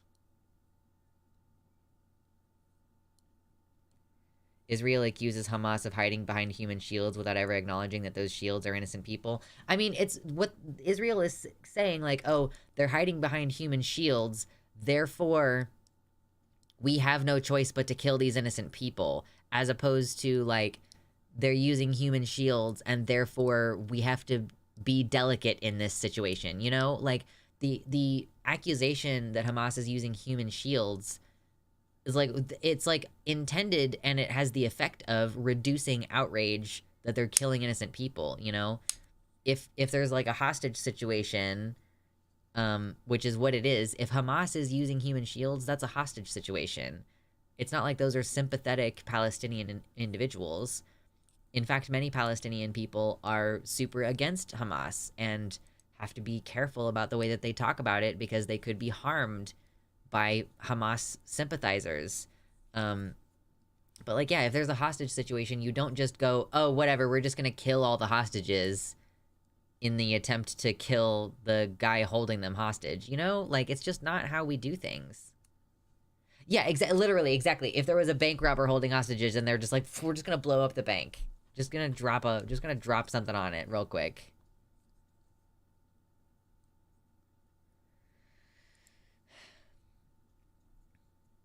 So it just seems like it's not at all unclear who's in the wrong here and what needs to happen. Like, the US can't keep sending money to here. Like, it's like, this is the video that I just posted on my channel, is like, Biden is losing voters over this. Biden is losing people over the fact that he won't adequately condemn the actions of, it's Netanyahu's government, right? Like,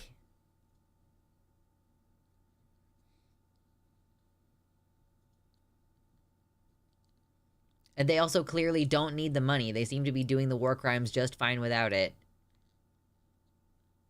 I think we're on the verge of World War III. How so? Do you think that, like, some other government is going to interfere on Palestine's behalf and that the United States is gonna, like, retaliate against that government for, quote, like, attacking Israel? They continually get U.S. money, have been for years. Yeah, but this is like an emergency bill. Like, they're like, we're going to grant you an emergency $14 billion that we didn't, that wasn't part of what we already planned to send you every year.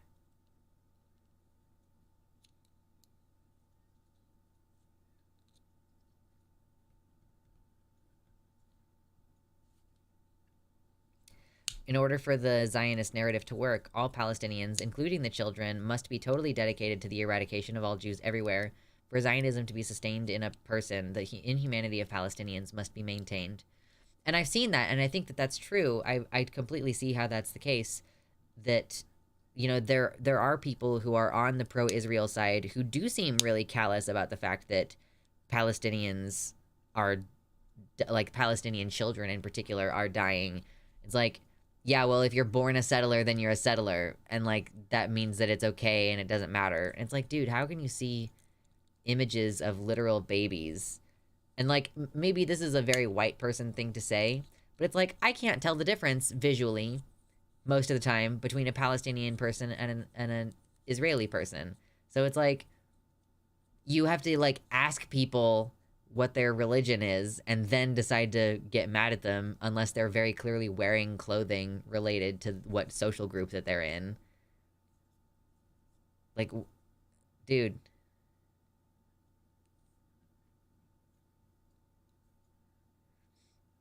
The thing that really de-radicalized me from the Zionism is mainly just seeing Palestinians being people, even as bombs fall on their homes and families. Yeah, like, just seeing individuals be individuals. And I do think that that is part of what a lot of the pro-Palestinian movement is like online. You know, Black Lives Matter is the popular hashtag for Black individuals in America dying from police brutality. And in Palestine, one of the hashtags, at least that I've seen, is like, we are not numbers. Because, yeah, so much of their struggle is reduced down to like, oh, 800 dead after attacks on blah blah blah. Like, they're reduced to numbers, and it's like the humanity of their experiences gets lost. And so much of what we do online is sharing individual stories of people who've died. Like, here's what their hopes and dreams were. This is what they intended for their life. Or you'll see living people who are like, this is the record of who I am. This is what I want to keep alive. And yeah, trying to humanize the individuals and go, yeah, look, they're just people. They have families. They're grieving. They're dancing. They're doing whatever.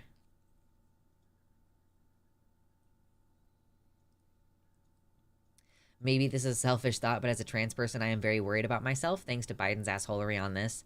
The more people who don't turn out to vote because he supported this genocide, the more likely Trump wins, and then it's genocide for all trans people in the US.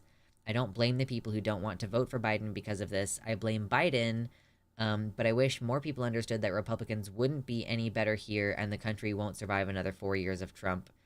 Yeah, I completely understand. That is a hard place to be in. I don't know that he would have won anyway because of how many other broken promises he had, but he's really fucked himself. And he's really not going to win now. And yeah, I don't think that that's selfish. I think that that's a natural consequence. Like, it's a natural thing to think about, going like, oh yeah, if it seems for any reason, whatever the reason is, if you can see in the distance that Trump is going to win or that Biden is going to lose and that any Republican could win, it's worth thinking about, what does that mean for trans rights across this country? What does that mean for women's rights across this country? Like, what does that mean for, like, interracial marriage and gay marriage? Like, what is going to happen to these things? So, right, it's hard to compartmentalize. It's hard to think just about the Palestinian struggle. As you're thinking about the Palestinian struggle, you might find yourself thinking about the Black struggle in America. You might find yourself thinking about the trans struggle globally, or like, what is it like for gay people there? How must it be like for disabled people in Palestine right now? Like, if you're a person who already has a hard time getting around, it's not like a war zone is very accessible. That rubble is not going to be spaced widely enough for you to get a wheelchair through. So, right, so many of these issues get compounded that way as well. I don't feel like Biden is even protecting us in the first place. We're losing rights with him in power in the first place. Yeah, and I don't want to get on a whole thing right this second because we already kind of did an electoralism segment recently. But yeah, the fascism that you're so concerned about under a Republican presidency is being designed under a Democratic president. So I don't know what people are really afraid of. Like, yeah, we have the veto, but are we gonna maintain a lack of a veto-proof supermajority? Like, I don't know what it's gonna look like now. Anyway. Biden is sauntering toward the cliff at a leisurely 20 miles per hour. However, Trump wants to put his foot to the floor. Yeah, it's like the societal collapse is inevitable either way. It's just one of them is slower than the other, I suppose. But they're both actively genocidal. Let's not even pretend.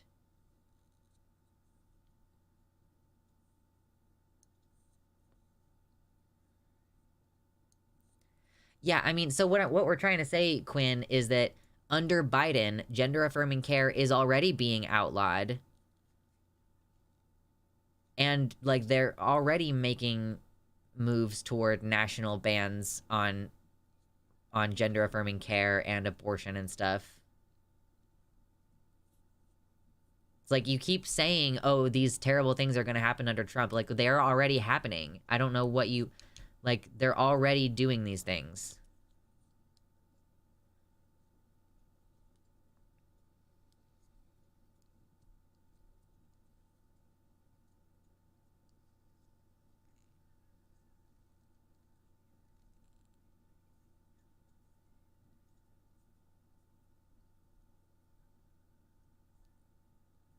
I wish third party was viable. I know.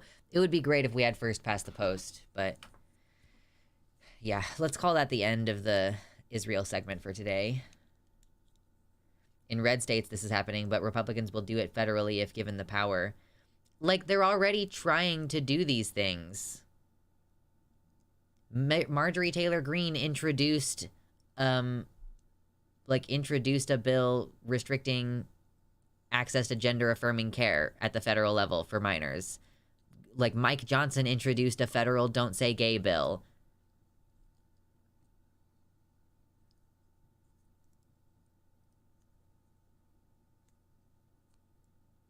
And also, yeah, as a person who lives in a red state, as a person who...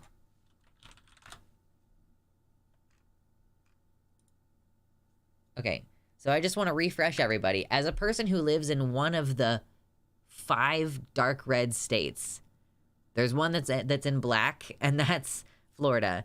But the worst laws passed is like the second worst thing on here. Do not travel is the worst thing on here. Worst laws passed. I am in one of the 5 darkest red states on this map.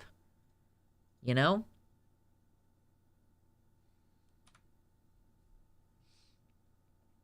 Yeah, they're trying, but trying is not succeeding. Like, they have the Supreme Court. Like, I don't know what you expect to happen. We lost abortion under a Democratic presidency because the harm that Republicans do continues to happen under Democrats, and Democrats don't do enough to stop it.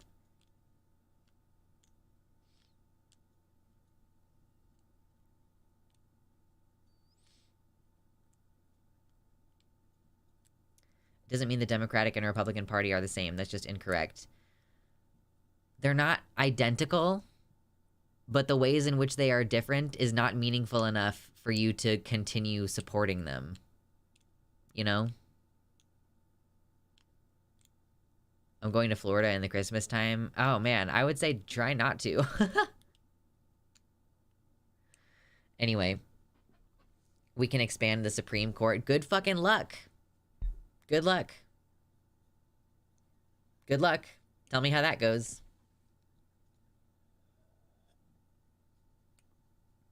It's not gonna happen. Good luck. Biden also doesn't want to.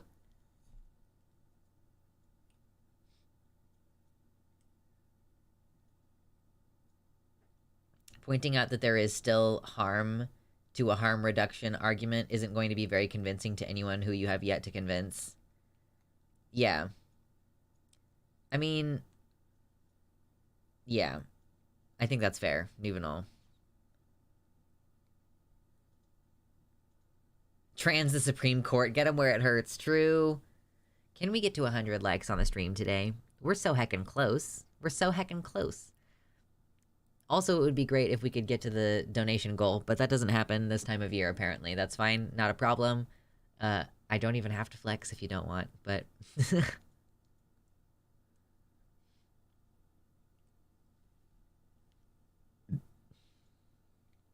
I don't support Democrats, they're dog shit, but Republicans actively want to codify genocidal policies into law and hurt people, and Democrats will provide at least a lukewarm opposition.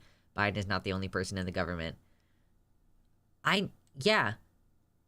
It's like every single time I talk about the inadequacies of Biden's presidency, do I have to caveat, like, oh, but you should still vote down ballot? I know that there are other Democrats. We've frequently praised individual Democrats on this channel. I think it would be transphobic to trans the Supreme Court because there is already a substantial number of sexual predators on the bench, and we don't need to give them another dangerous trans predator argument. Oh my god. That's ridiculous.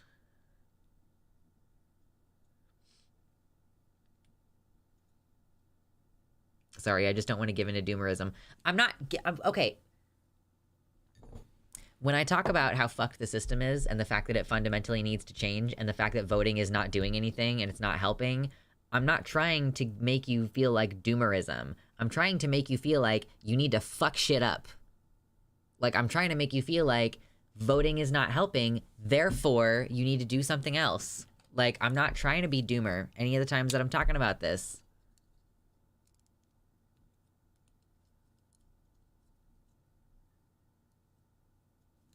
Michigan is nice all year long. Fuck Florida. True. Also, did you do something with your hair, Lex? You're serving. I braided it. I showered today, and then after my hair dried, I braided it for a while.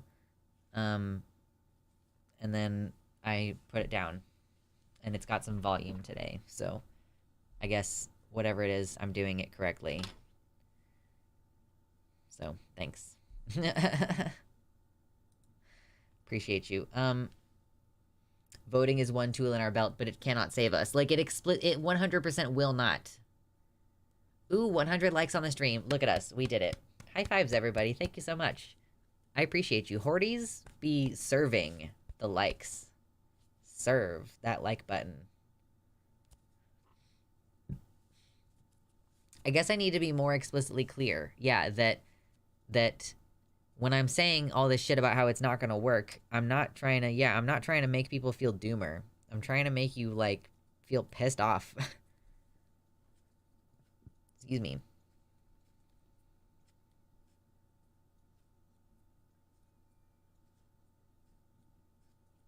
Yeah, it's redacted. It's a little bit redacted.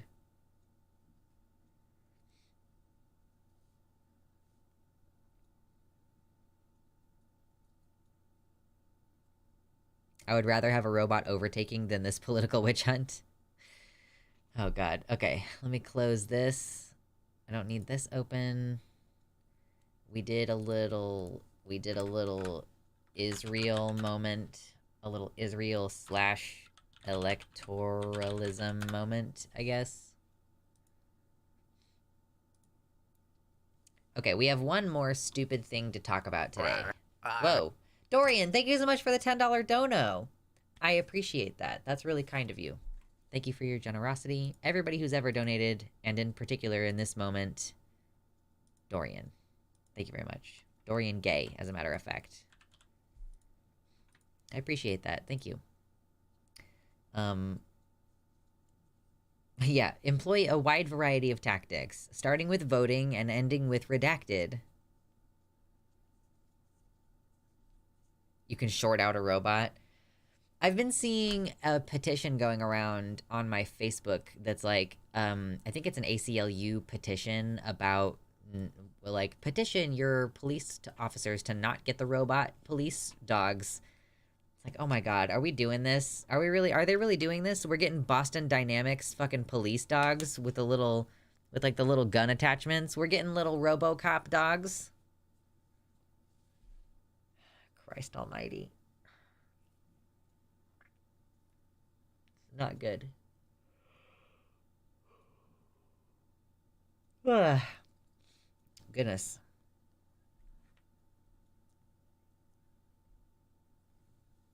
Didn't Ray Bradbury literally write about robot police attack dogs? I don't know. I haven't read Bradbury in such a long time. Those things are pathetically easy to destroy. Good to know. Fahrenheit 451. Yeah, I just haven't read that since I was a kid. The first RoboCop movie predicted Trump-style politics, with the ex-mayor threatening to kill the newly elected mayor if he does not get reinstated as mayor and get all these demands met. The B in ACAB stands for bot. All cops are bots? Goodness gracious. My tummy is rumbling. My tummy rumble. 50 people in here. We got over 100 likes. This is a good stream, y'all. This is going well.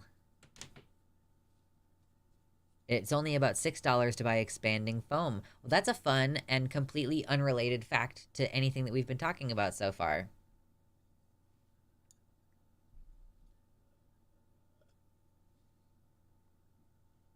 I like the stream. It's my favorite stream to tune into. Hell yeah. What's up, Knox? Welcome in. Hey, listen, if any of you are just coming in, consider hitting the like button real quick. It's easy. It's free. Just takes a quick second. Got the app working on my phone. Oh, did you get the .gg app working on your phone? Good to know that sometimes it works.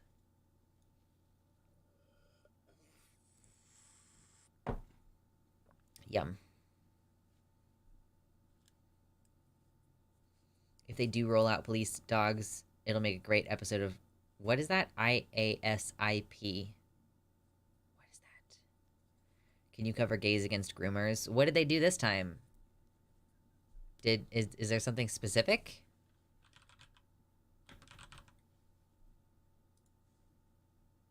Oh, It's Always Sunny in Philadelphia. Oh, okay. Got it.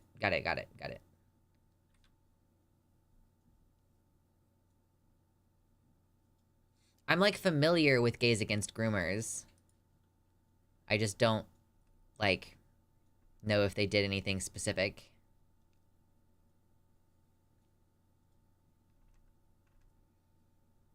I just find them really awful, so...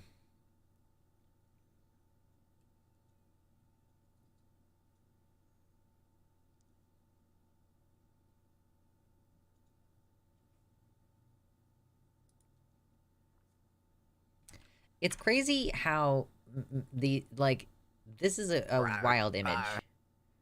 Oh, Ferret Girl, thank you so much. Thank you so much for the $5 dono. I appreciate that. You're amazing. Look at that. Look at us.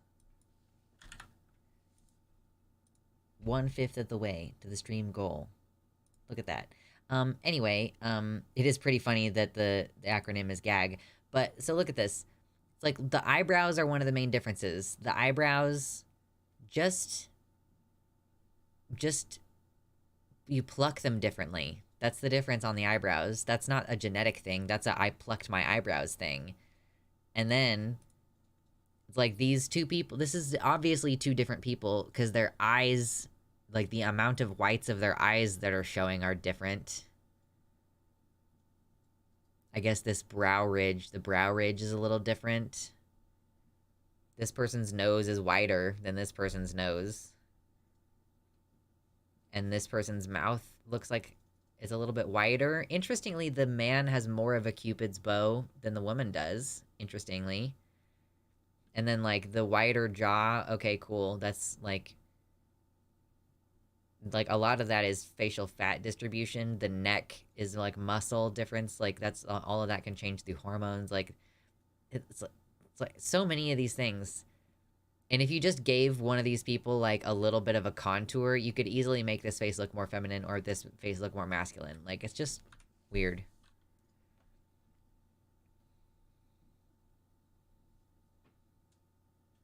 Was it GAG or LGBT Alliance who recently put out that image of all their members, and they were all white boomers? There's less of a difference between those two people than there is between my pre-transition and current self. Oh gosh. Okay, we do have one more fun topic to cover today. And then depending on how things are looking, we might wrap up there. But, you know, if the stream is still going relatively strong, I might sabotage it intentionally by switching to playing a video game after we talk about the news. Or I'll hop off and try making myself something to eat.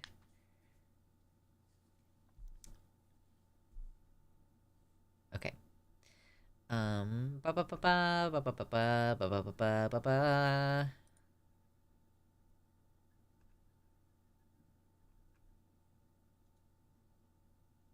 I really gonna listen to this girl talk for 3 whole minutes?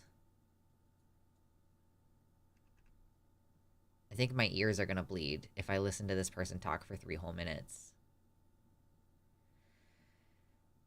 If it's a scary game, I may have to bounce. It's, like, moderately scary. It's not very scary, but it is moderately scary.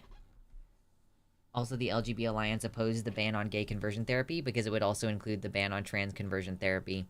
Yeah, like, they're willing to harm gay people and harm women. Like, TERFs are fully willing to harm gay people and women if it means hurting trans people. They're just the best. They're just the best human beings. It's crazy how we have almost double the likes. I feel like this is the opposite way that it goes on most... like, bigger streamers usually have way more viewers than they do likes. Interestingly. The important thing is that trans, cis, or whatever we are all, shorn of hair and ears, we are all tiny little faces on a massive egg. True.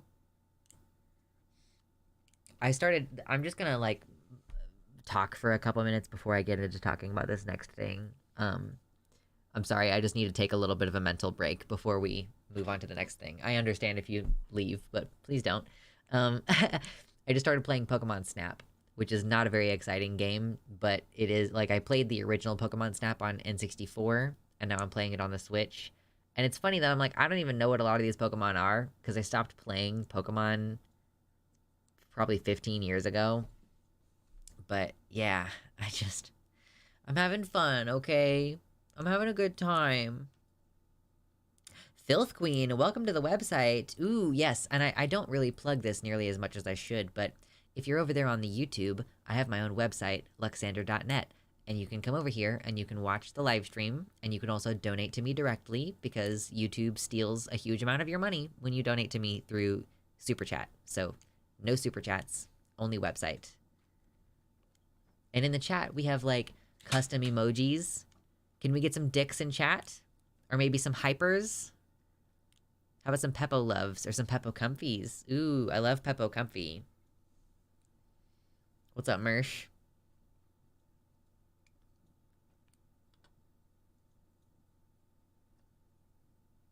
I used to be big into competitive Pokemon around Gen 6, but I dropped off when Gen 8 didn't have the entire Pokedex available. Haha, yeah, true. 63 concurrent viewers. Thank you so much for hanging out. You will join the website, and you will be making this decision without coercion. True. Gotta catch them all, unless we're too lazy to design a complete game. I understand why... Again, I'm sorry, we're just talking about Pokemon for a minute before we resume the serious stuff. I kind of don't hate the decision to make certain Pokemon available in certain areas, instead of having, like, 2,000 Pokemon that are all in the game, and you have to balance all of these Pokemon against each other. Like, logistically, as far as game design, that sounds terrible. So I get it. And, like, I kind of enjoy that you'll be like, oh, well, this Pokemon regionally looks like this here, instead of in other places. It's never been balanced. But it's just even worse. Like, okay, now I'm gonna compare two similar Pokemon of the same type, and they're gonna be drastically different, like, strength levels, because... yeah, I don't know. It just seems like it would be increasingly difficult to code the game in a way that the game is actually enjoyable. But, yeah, I didn't really enjoy... I mean, I played it a bunch, but I obviously never came back to and finished Pokemon Violet or Scarlet. I don't know which one I have. I think I have Scarlet. Yeah, it was probably plenty. It's like way easier to balance when there's only 150 of them. But then you add more, and you add more, and you add more. So, I don't know. I feel like I'm more likely to play Pokemon Snap than I am to play a mainline Pokemon game at this point in my life. Gen 1 was the opposite of balanced. You know, relatively new game, whatever, etc., blah, blah, blah. Anyway, let's stop talking about Pokemon. We're gonna lose people. Yeah, Corpse Candy, you're into Pokemon Snap? Yeah. Mersh got it for me off my wish list, so I have Pokemon Snap, and I recently booted it up and started playing it, and I'm having a grand old time. A grand old time. Okay. If you didn't see him on Halloween, by the way, this is my voodoo doll that I'm most of the way through making. That is just... It's not like for voodoo. It's just Halloween decor. But he's cute. He's my little buddy. E-bee-bee-bee-bee-bee-bee-bee.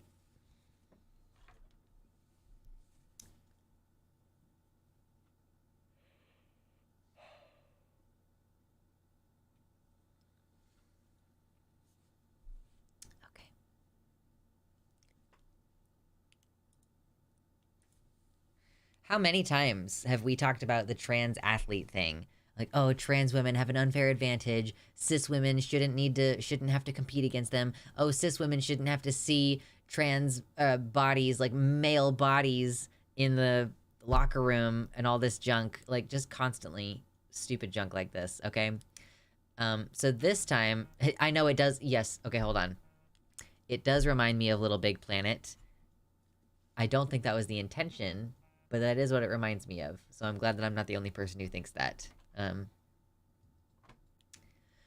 So in this instance, we have a cisgender woman who went against a trans athlete and won, and then still decided to go to Twitter to whinge about it. So here we go. Let's look at it.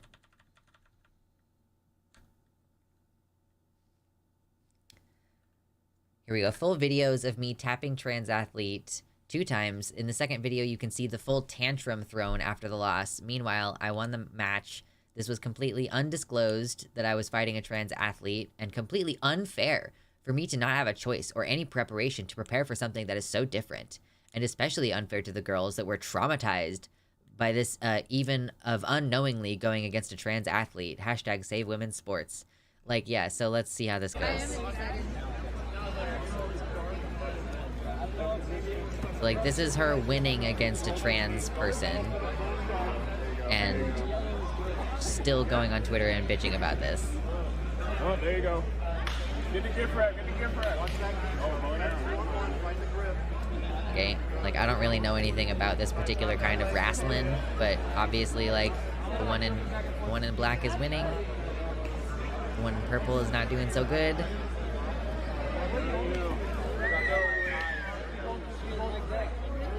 Yeah, be more dramatic, won't you? Okay, so I don't like that you can't scrub through. Can I scrub through? Okay. Yeah, so like TLDR, she pins the person down.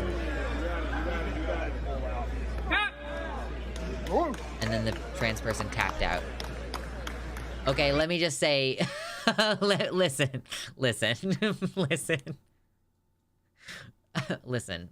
okay? I am not gonna make any comments about your face.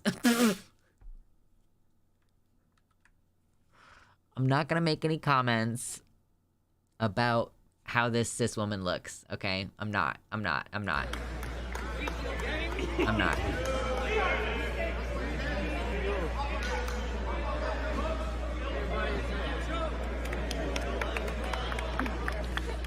Okay? Thank you very much. And this was... She also acts like that was a tantrum. Okay, so what's the alleged tantrum that this trans woman threw? Let's get back to that. Where's the alleged tantrum? So this is the second time they go up against each other. And I don't really care about the whole wrestling. Like, TLDR, the cis girl won a second time. She wants that mountain, the Ezekiel choke again, okay? So keep your right knee started. Do it.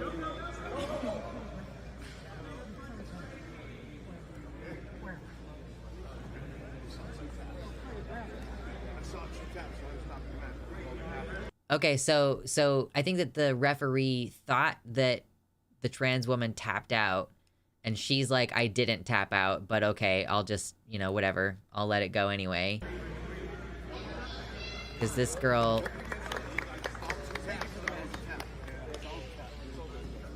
Yeah, so she's mad because she didn't tap out, but the match was called even though she didn't tap out. So yeah, she's mad because of that, and I would be too. Like, that makes perfect sense. And so yeah, that's the alleged tantrum that she had after losing the match. Like, yeah, whining about an unfair advantage when you've won, says Ari. And then, like, let's listen to 3 minutes of this person talking now, I guess. So, I'm sure you've seen the tweets or the article about trans athletes competing against... Are you hearing her voice? I'm sorry. She's so fish. I'm sorry. She's not passing. Like, listen. Am I wrong? Am I wrong? Listen to her voice. So, I'm sure you've seen the tweets or the article about trans athletes competing against women in jiu-jitsu. And as one of those females, I wanted to come on here and kind of share my experience about what happened to me in... She's so clocky. Like, bro, Big Ben is less clocky than she is. Oh my god. She is such a cis hun. Oh my god. It's not always the case, but it is so often the case that super masculine cis women are the ones bitching about trans women in their competitions. July. So I signed up for a tournament called Submission Challenge on July 8th. Oh my gosh, she's Southern. She's going to talk so slow. And I wasn't fully expecting to get a match because I was a purple belt at the time and there was no purple belt signed up other than me. But sometimes a blue belt will step up to fight a purple belt. So at this point, I was grateful that I had a match. So she was wrestling against someone who was at a lower tier than she was in the competition. Until I found out later in this day that I am indeed fighting a biological male. So let's kind of get into my match. So I think that she didn't even know until after she fought. After the whole thing was over, I don't think she knew at all. My thoughts during it was happening. So I immediately got in the clinch because I always rush in. And as soon as I clinched up, I knew something was different. They felt so strong. I was like, oh my God, this is a very strong old lady. What? Old lady? I am in total panic mode. I feel their strength and I'm like, oh, I can't take them down. Better pull guard. And then I work my sweep. I get the sweep and I feel a little more comfortable. And then eventually, like maybe 30, 40 seconds later, I get the tap with the Ezekiel choke. And I get off the mat, and I know I still have a second match with this person because it's a best 2 out of 3 bracket. We were the only 2 people in it, so we have to fight 2 to 3 times. So here we have the second match. I take a little different approach because I know now that this is a very strong individual, and I don't rush in. They get their grips, and I get yanked. I get yanked twice, and I'm like, this is so weird. But when they yank me, I kind of fall into a body lock, and I'm just so confused. And then they pull guard, I pass, and then I get a paper cutter choke. And then they tell the ref they didn't tap. I will say at least she knows what she's talking about. Yeah, as a black belt, it's technique that matters. Sure. If this girl happens to have higher levels of testosterone than the average cis woman, giving her that voice, then she is the exact demographic that would be unintentionally hurt by trans women being banned from sports. Right. Like, she is the one that I can say, hey, referee, we need to have her genetically tested because she has a deep voice and, she dominated this round. She clearly dominated and won this round. Therefore, she's suspicious. When I originally posted this on TikTok, I received a lot of hate.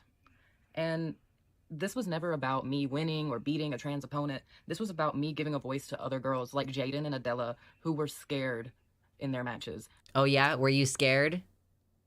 Like, I don't care. I don't care. Like, if you are upset at the strength and size of your opponent, which is I experienced a match where I felt unsafe and overwhelmed by the strength and size of my opponent. Luckily, I have an awesome coach who kept me calm and coached me into securing a win. So it's like, okay, like you should not be in a sport where you might have to go against a taller person. There's never any real danger in this situation. It's not being scared. scared, it's being prejudiced, like in your and then you won anyway.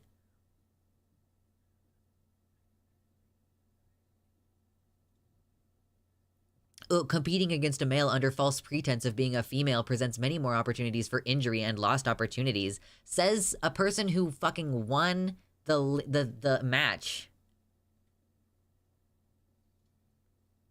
Yeah, new rule, transphobes need to be banned from all sports. Like, this is bad sportsmanship. I don't know if people understand that, like, this is bad sportsmanship to win and then continue to shit talk your opponent and say that they shouldn't have even been in the match. Like, not only did you win, but like you're now like discriminating against someone, basically. Yeah, rubbing salt in the other person's wounds, truly.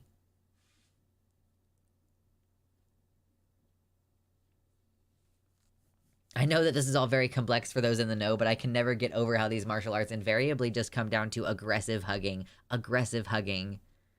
Right, like why is the bad sportsmanship not a disqualifying factor? Let's finish this video. And I can't believe people actually think this is okay. If Cordelia had beaten one of these girls that day, she would have been fighting a 16-year-old biological female. The support that me and Jaden have received from Okay, and she's probably also a high schooler, like a high school trans female. Okay, and? Has been so amazing, and we just want to thank you guys Riley Gaines, so Donald much Trump for Jr., protecting Megyn women's Kelly. sports, and especially women's grapplers.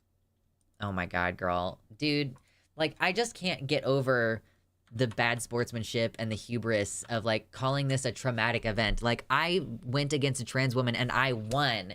And instead of using that to say, like, look at that, women can beat men, they say, oh, I'm a victim. Oh, I'm a victim. It's like the craziest victimhood mentality ever. It's like, literally, if you believe that a trans woman is basically a man and you're like, oh no, I went up against a man in this wrestling match or jujitsu or whatever the fuck that shit is, like, the fact that you won should make you think, oh, maybe these sports should be co-ed, or oh, maybe I've just demonstrated that as a woman I am stronger than men. Like, I am strong enough to beat men in these competitions. Like, no. Learned helplessness. Sore winner. Like, how are you a sore winner right now? Honestly, if they want to be transphobic in this instance, they should just go, Lamau, trans women can't wrestle for shit. I used to be in karate, and so little of fighting in that was about raw strength. I got laid on my ass by a 5'3", 80-year-old man. Thank you, virtual girl. That's another thing about martial arts like this, is it's not purely about strength. It's a technique thing. So even if someone is stronger, and that girl wants to allege Ansley, look at her name. I'm sorry, can we just talk about this white girl name? Ansley, A-N-S-L-E-I-G-H, Wilk. Ansley Wilk. What white people bullshit is your name, girl? Like, I'm so sorry that your parents have only, like, 3 IQ points between the two of them.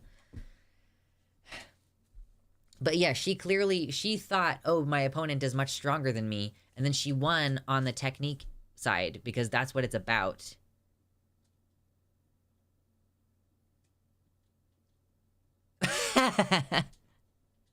The YouTube chat won't show up on the video. Her name is a tragedy. Like, tragedy, and the end is spelled E-I-G-H. Oh my god, dude. Uh-oh, is there more? Oh god, there's more.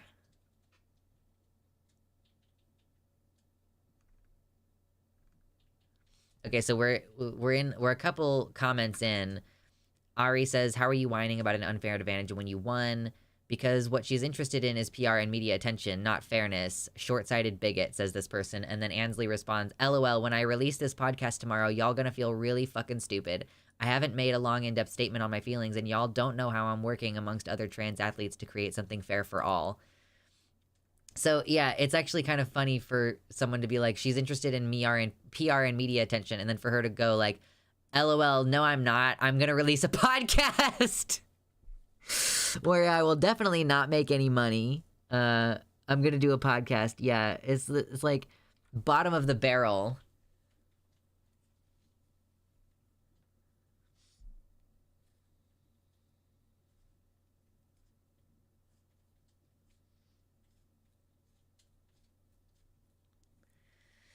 Oh my god.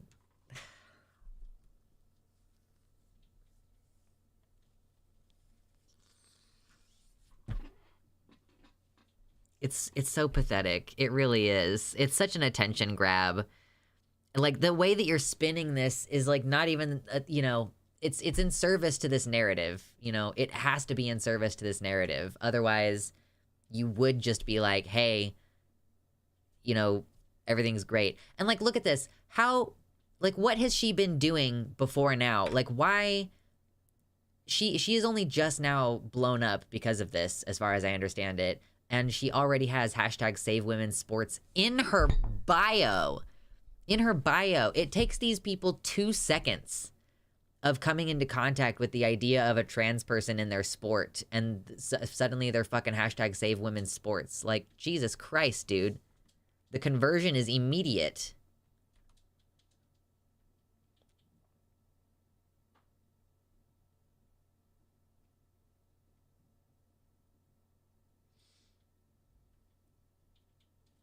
Oh, and of course, J.K. Rowling is going to tweet to her, of course. Yeah, J.K. Rowling, who initially was like, I support trans people's rights to blah, blah, blah. You know, you can dress. If you were being discriminated against, I would march with you. And now she's fully like, men dressing like women for a fetish. They should not be allowed to exist in public. Like, fully converted. Transphobes see a trans person and be like, oh, I'm going to make so much money. This is truly cringe.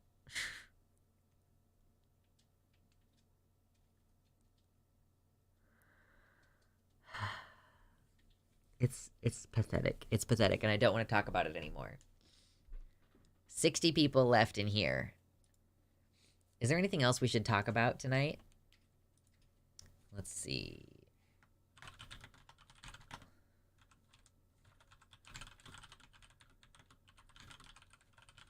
Okay. Anyone else see Kidology's critique of BreadTube being somewhat stale and sold out? I am halfway through it. Not sure if it's a Lux thing, but it feels like either a Xena and Poppy or Demon Mama meta topic. What do you mean? Like... Oh, so you're saying I'm not sure if this is something I would talk about. You're saying, like, normally Xena and Poppy or Demon Mama would talk about this, but not sure if it's my wheelhouse. Maybe. I have not seen Kidology's critique of BreadTube being somewhat stale and sold out.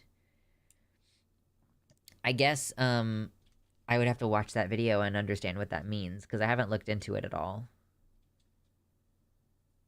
I told my therapist and GP about your channel. They were very interested. Thank you. We are always trying to grow. We should be paying female athletes better so they don't feel like they have to do the transphobic grift.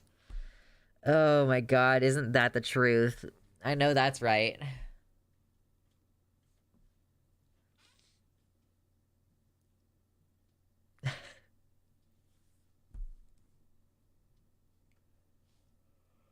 Oh my god, I'm gonna yawn.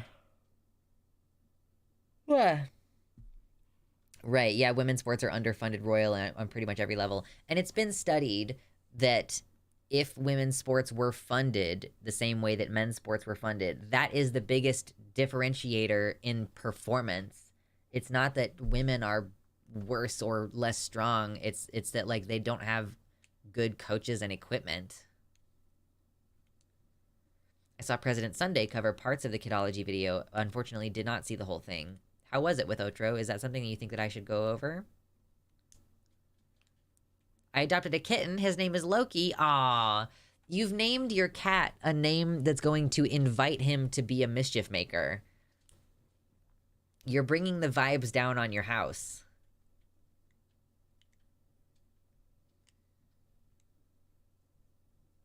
You know you've become a true bigot when J.K. Rowling tweets to you and Musk publicly praises you. Oh my god. So fucking stupid. Ansley. Such a dumb name.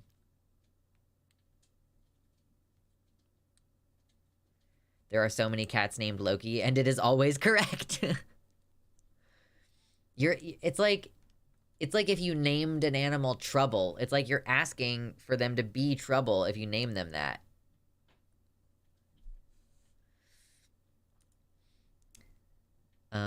50 people still in here. Consider hitting the like button if you have not already. We're probably going to wind down before terribly long, but there's still time for you to submit a donation to have read out loud on stream, or for you to check out the Patreon, which has free content on it. High five on the estrogen shot. My late ginger girl was named Freya. Freya, that's a good name. I'm down to one cat, and he's a sweet boy. He does not like me to pick him up and show him off on stream, or I definitely would. I named a pet mouse Nippy, and it was an accurate description. You named him Nippy because he would bite? President S is her husband. Wait, what? President Sunday is the husband of Kidology? Oh, I didn't know that. Later, Noah. Goodbye. No more eating of the cats on stream. At least not until I get a smaller cat that I can nom on. Yeah, I didn't know. I don't know whether President Sunday is married. I have no idea. Da-na-na-na. President Sunday hates Kidology. Well, that doesn't preclude them from being married to each other, but it does reduce the likelihood somewhat. It does reduce the likelihood somewhat.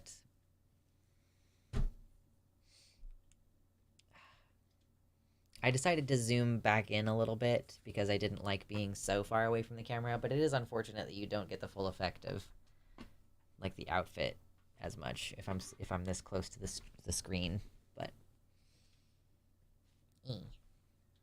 I'm cute anyway. You can just trust that I'm cute. Can we see the kitties on stream? My kitty? My kitty, I don't even know where he is. Do you want me to go hunt him down and bring him in here? He'll only be in here for a minute. Do you want that, though? I'll do it. You could get a Maine Coon or a Ragdoll from Pet Finder. They would accept being picked up. We're not trying to get another cat right now. We're probably about to have like a moving across state lines kind of move in a year or so.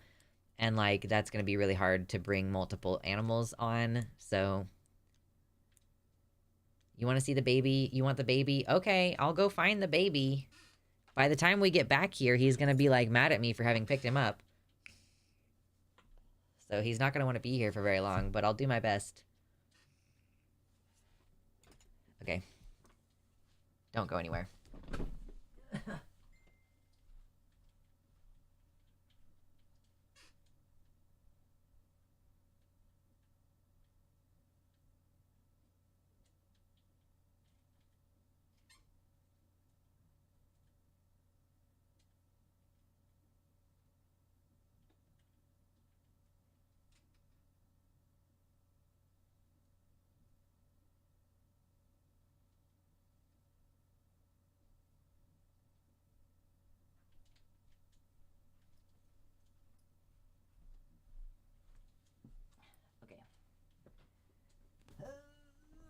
I have him.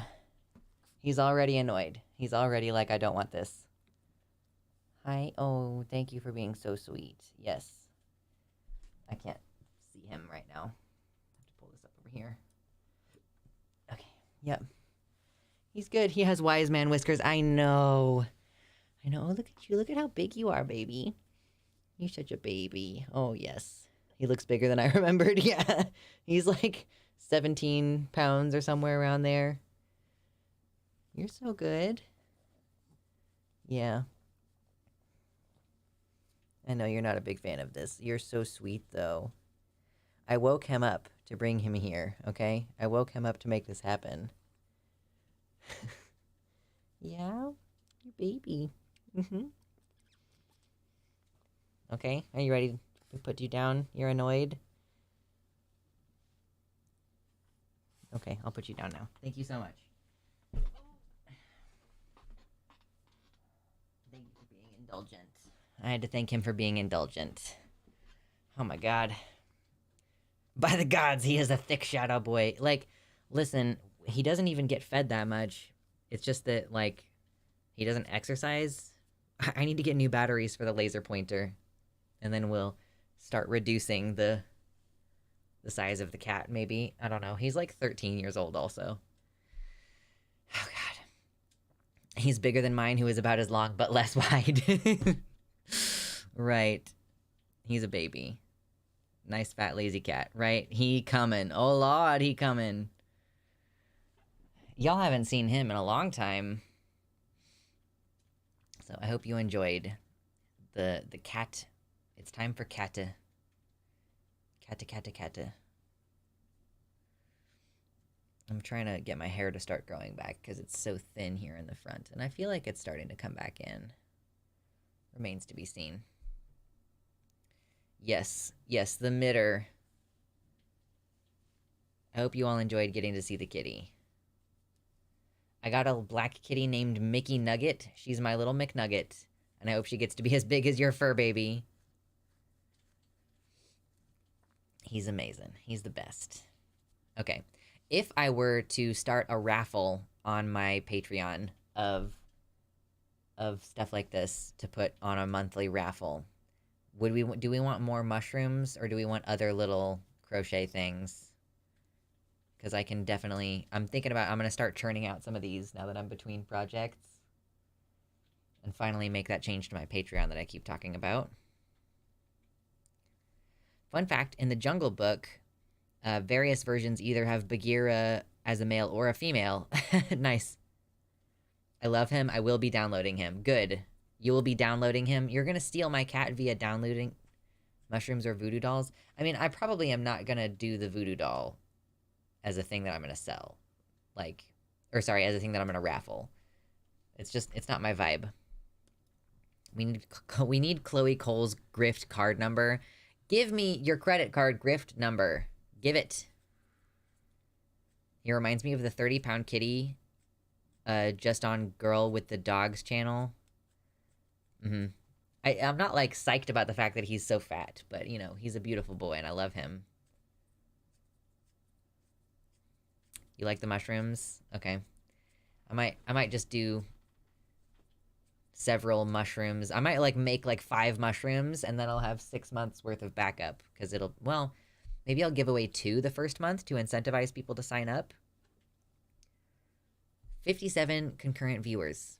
Hit the like button if you're just coming in. We have already talked about a load of stuff on stream because we've already been going for 2.5 hours. Your mushroom things are cute. Thank you. I think they're pretty adorable. I kind of, this one kind of got, goofy at some point, but it's still pretty cute. And it's, the top of it is kind of tan and the bottom is white. It's kind of hard to tell in this lighting, but yeah, I make little cute guys. This one didn't turn out the way I wanted it to. This one's like a little puffball guy that looks really lumpy and not very good. I don't know if anybody wants this. It was definitely a trial mushroom. Just start saying anti-trans things, and then wherever you go, you can just say, yeah, put it on the transphobia dark money tab. True. You've helped re-inspire me to learn how to crochet. It's a lot of fun.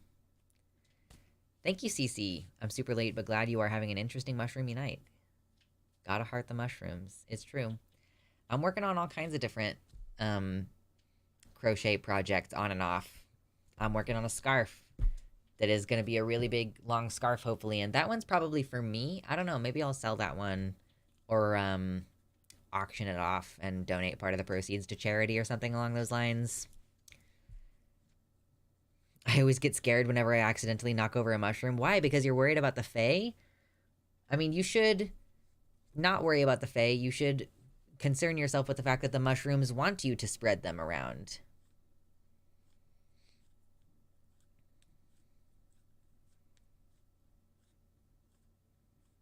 Sell glitchy ones to stoner fans? What do you mean glitchy ones? Glitchy? Are you talking about my mushrooms? Mushroom? Is it even capable of focusing that close? I don't actually know. Mushroom. It's so frumpy. Fairy circles do grow in a particular location on the field next to my house. Well, yeah, of course. That's where the mycelium is in the ground. I would love to have fairy circles of some kind on my land. Like, I mean, obviously not if it's like a type of mushroom that sucks ass. um, but I definitely think it would be cool. I mean, obviously it would be cool to have land. My sibling asked me the other day, so we talk about, you know, potentially moving to Washington or somewhere else that's safe. And, you know, my sibling asked me if things became politically safe here, would I want to move back? And I was like, yeah, I would want to. I don't think that I ultimately would because, like, climate change is going to continue to accelerate, and this area is not going to be safe in the next 40 years. Like, I live in Kansas. However, the little area in Washington that I'm looking at living in is going to be relatively climate stable for the next 40 years. So I guess at this time in my life, the dream is own a house in the mountains or something, not too far away from stuff where I can go places in Washington. Ooh, thanks for reminding me. It froze 2 and 3 days ago and then rained. So tomorrow going to be chanterelles and hedgehogs everywhere. We have so many beautiful ones on our property. I don't think I've ever had chanterelles, and I would love to try them. And it is that time of year. I'm gonna dig a hole. All queers are invited to join me. Just gonna dig a hole. I am a dwarf and I'm digging a hole. Diggy, diggy hole. Diggy, diggy hole. True.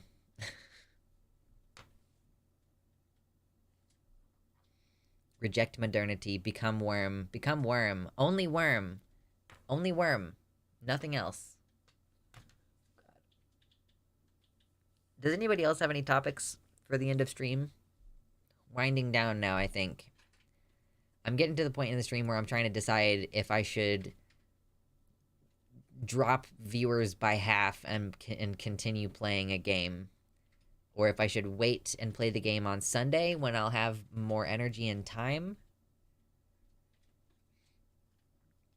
No, become worm. Actually, worm. W-Y-R-M. Chanterelles are delicious, and if I can get my dehydrator running, I can sell them for quite a bit. Hell yeah. Delicious. Babe, would you still love chat if we were a worm? I would still love chat if you were a worm. Listen, you know my love for bugs. Even though you might as well, like, there might as well not be any bugs in there because you can't see any of them. I'm pretty sleepy. Probably gonna drop off soon in any case. It's not even 8:30. Are we at the end? Because I just got here. Yeah, we started at 5:30, so we're kind of getting to that point in the night. I'm thinking about starting stream at like 4 p.m. instead of like 5:30. I don't know. What do you guys think about starting stream earlier? I've also been mulling over, like, are you guys spoiled? Are you spoiled seeing me 3 times a week? Would it be more exciting each time you see me if you were only seeing me twice a week instead of like 3 times a week? I don't know. These are questions. I've been up since 7, did 4 classes, and donated plasma. Ooh, that sounds rough. It's 2 a.m. here. You European bitches, go to sleep. Living in the mountains is fun. Have walnut trees, blackberries, huckleberries, chinkapins, deer, rabbits, and squirrels. Also have a stream, etc. Could live off the land if I had to. Good bottom land next to the stream for crops, too. Ooh, nice. Like, yeah, ideally, in an ideal world, we have a house with a decent amount of land and good internet. That's the thing. It's like, we have to have internet that's good enough to play Rocket League on, you know? It's 6 p.m. here in CA. I know. You have the worst time zone. Like, and it's not your fault. I like 3 days a week. Personally, I rarely miss. Okay, fair enough. Fair enough. Just mulling it over. Internet is super required. Yeah, it has to be good internet. A little bit of land. Enough to have a garden. It would be cool if you had enough land to hunt it, I guess, but that's not necessary. Starting at 4 might be good until spring, as not everyone gets the stupid daylight savings shift. True. It's about to fall back. So, for right now, It's like it's 5:30 now, so it's gonna fall back.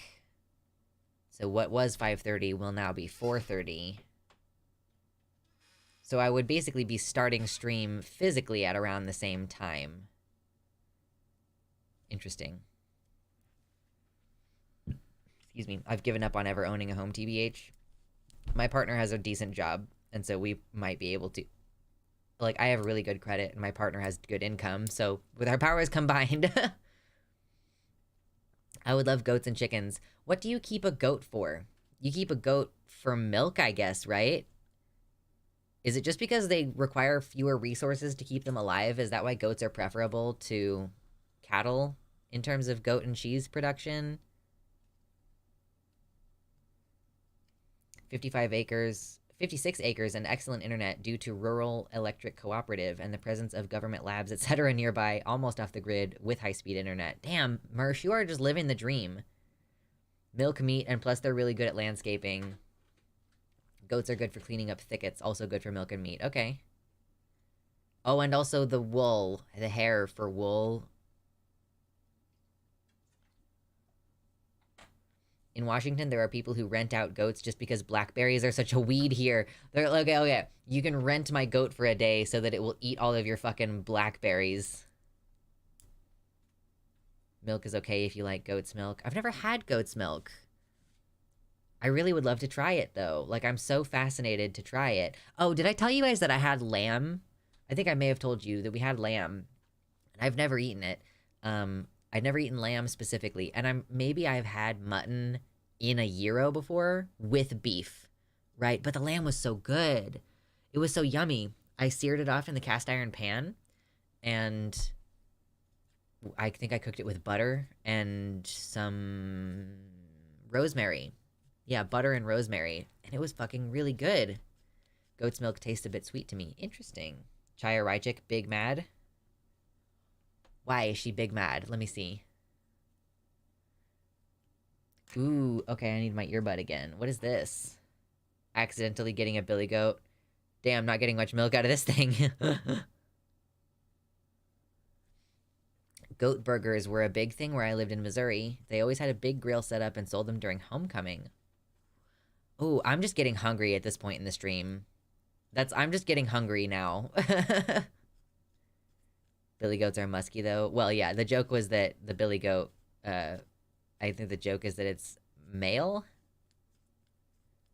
All the way from Washington to northern Cali, the Himalayan blackberries are a scourge. I'll keep that in mind if I ever own a goat. I'll let you rent my goat.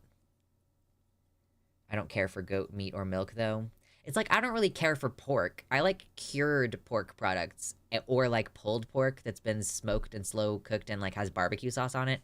But I just don't like pork very much. Lamb is really good, though. I could see, if I had more easy access to mutton, I could definitely see myself eating mutton more often. There's a burger place nearby that serves buffalo burgers. I've had a buffalo burger before, and it was really good. I don't remember what it tastes like at all. Some of the plants have vines that are 5 inches around on these blackberries. Oh, my lord. Oh, my lord. The blackberries. Okay, Chaya Raichik, who is the one who runs the Gays Against Groomers account, has something to say, and I don't know what that is. So this week, there was a massive coordinated campaign from the left-wing media against me. Hold on. They all basically started painting me as a terrorist who like inspires bomb threats. So we had the SPLC and we had Media Matters. And then today there's one from USA Today from a journalist called Will Carless, I think his name is. Maybe it's called Careless. That would be a lot more fitting. But anyways, they are calling me dangerous and violent. And do you know what is actually dangerous and violent? I'll tell you. Introducing children to adult-themed sexualized performances where half-naked men dress up as women and shake around. So she's now comparing dancing to violence after she's the one who has repeatedly caused bomb threats to be issued to children's hospitals. Their massive prosthetic breasts and butts in front of kids. It's chopping off the healthy body parts of young, confused minors. It's giving children Her response is literally no you. Yeah, her whole response sums up as no you. Pornography in schools. It's confusing children about their identity and having them think that they could be another gender. That is what's actually dangerous and violent. But of course, none of these... I'm just gonna stop responding to this before I say something that will get my channel nuked immediately. Just done. Just done and dusted. Not thinking about her anymore.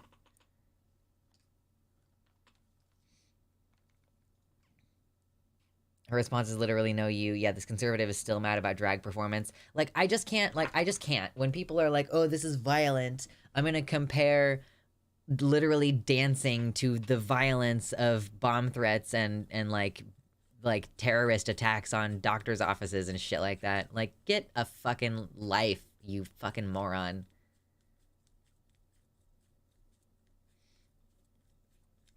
Get the Bibles out of school. Too much incest. True. Oh God. All right. Listen, it's like we're getting late. I'm ready to eat dinner. You all are probably ready to eat dinner. Thank you so much for joining me and making this like such a successful stream. I am so glad to have had you here with me hanging out. Always good to have you. And as far as I know, today's Thursday, so our next stream is going to be on Sunday at noon Central Time. It's going to be fall back. So we're going to gain an hour of sleep. Ooh, girl. We're going to gain an hour of sleep. All right. Thank you. We did talk about the documentary way earlier in the stream. So you'll have to take it back to get that. So again, thanks everybody for hanging out. Love you very much. We'll see you next time.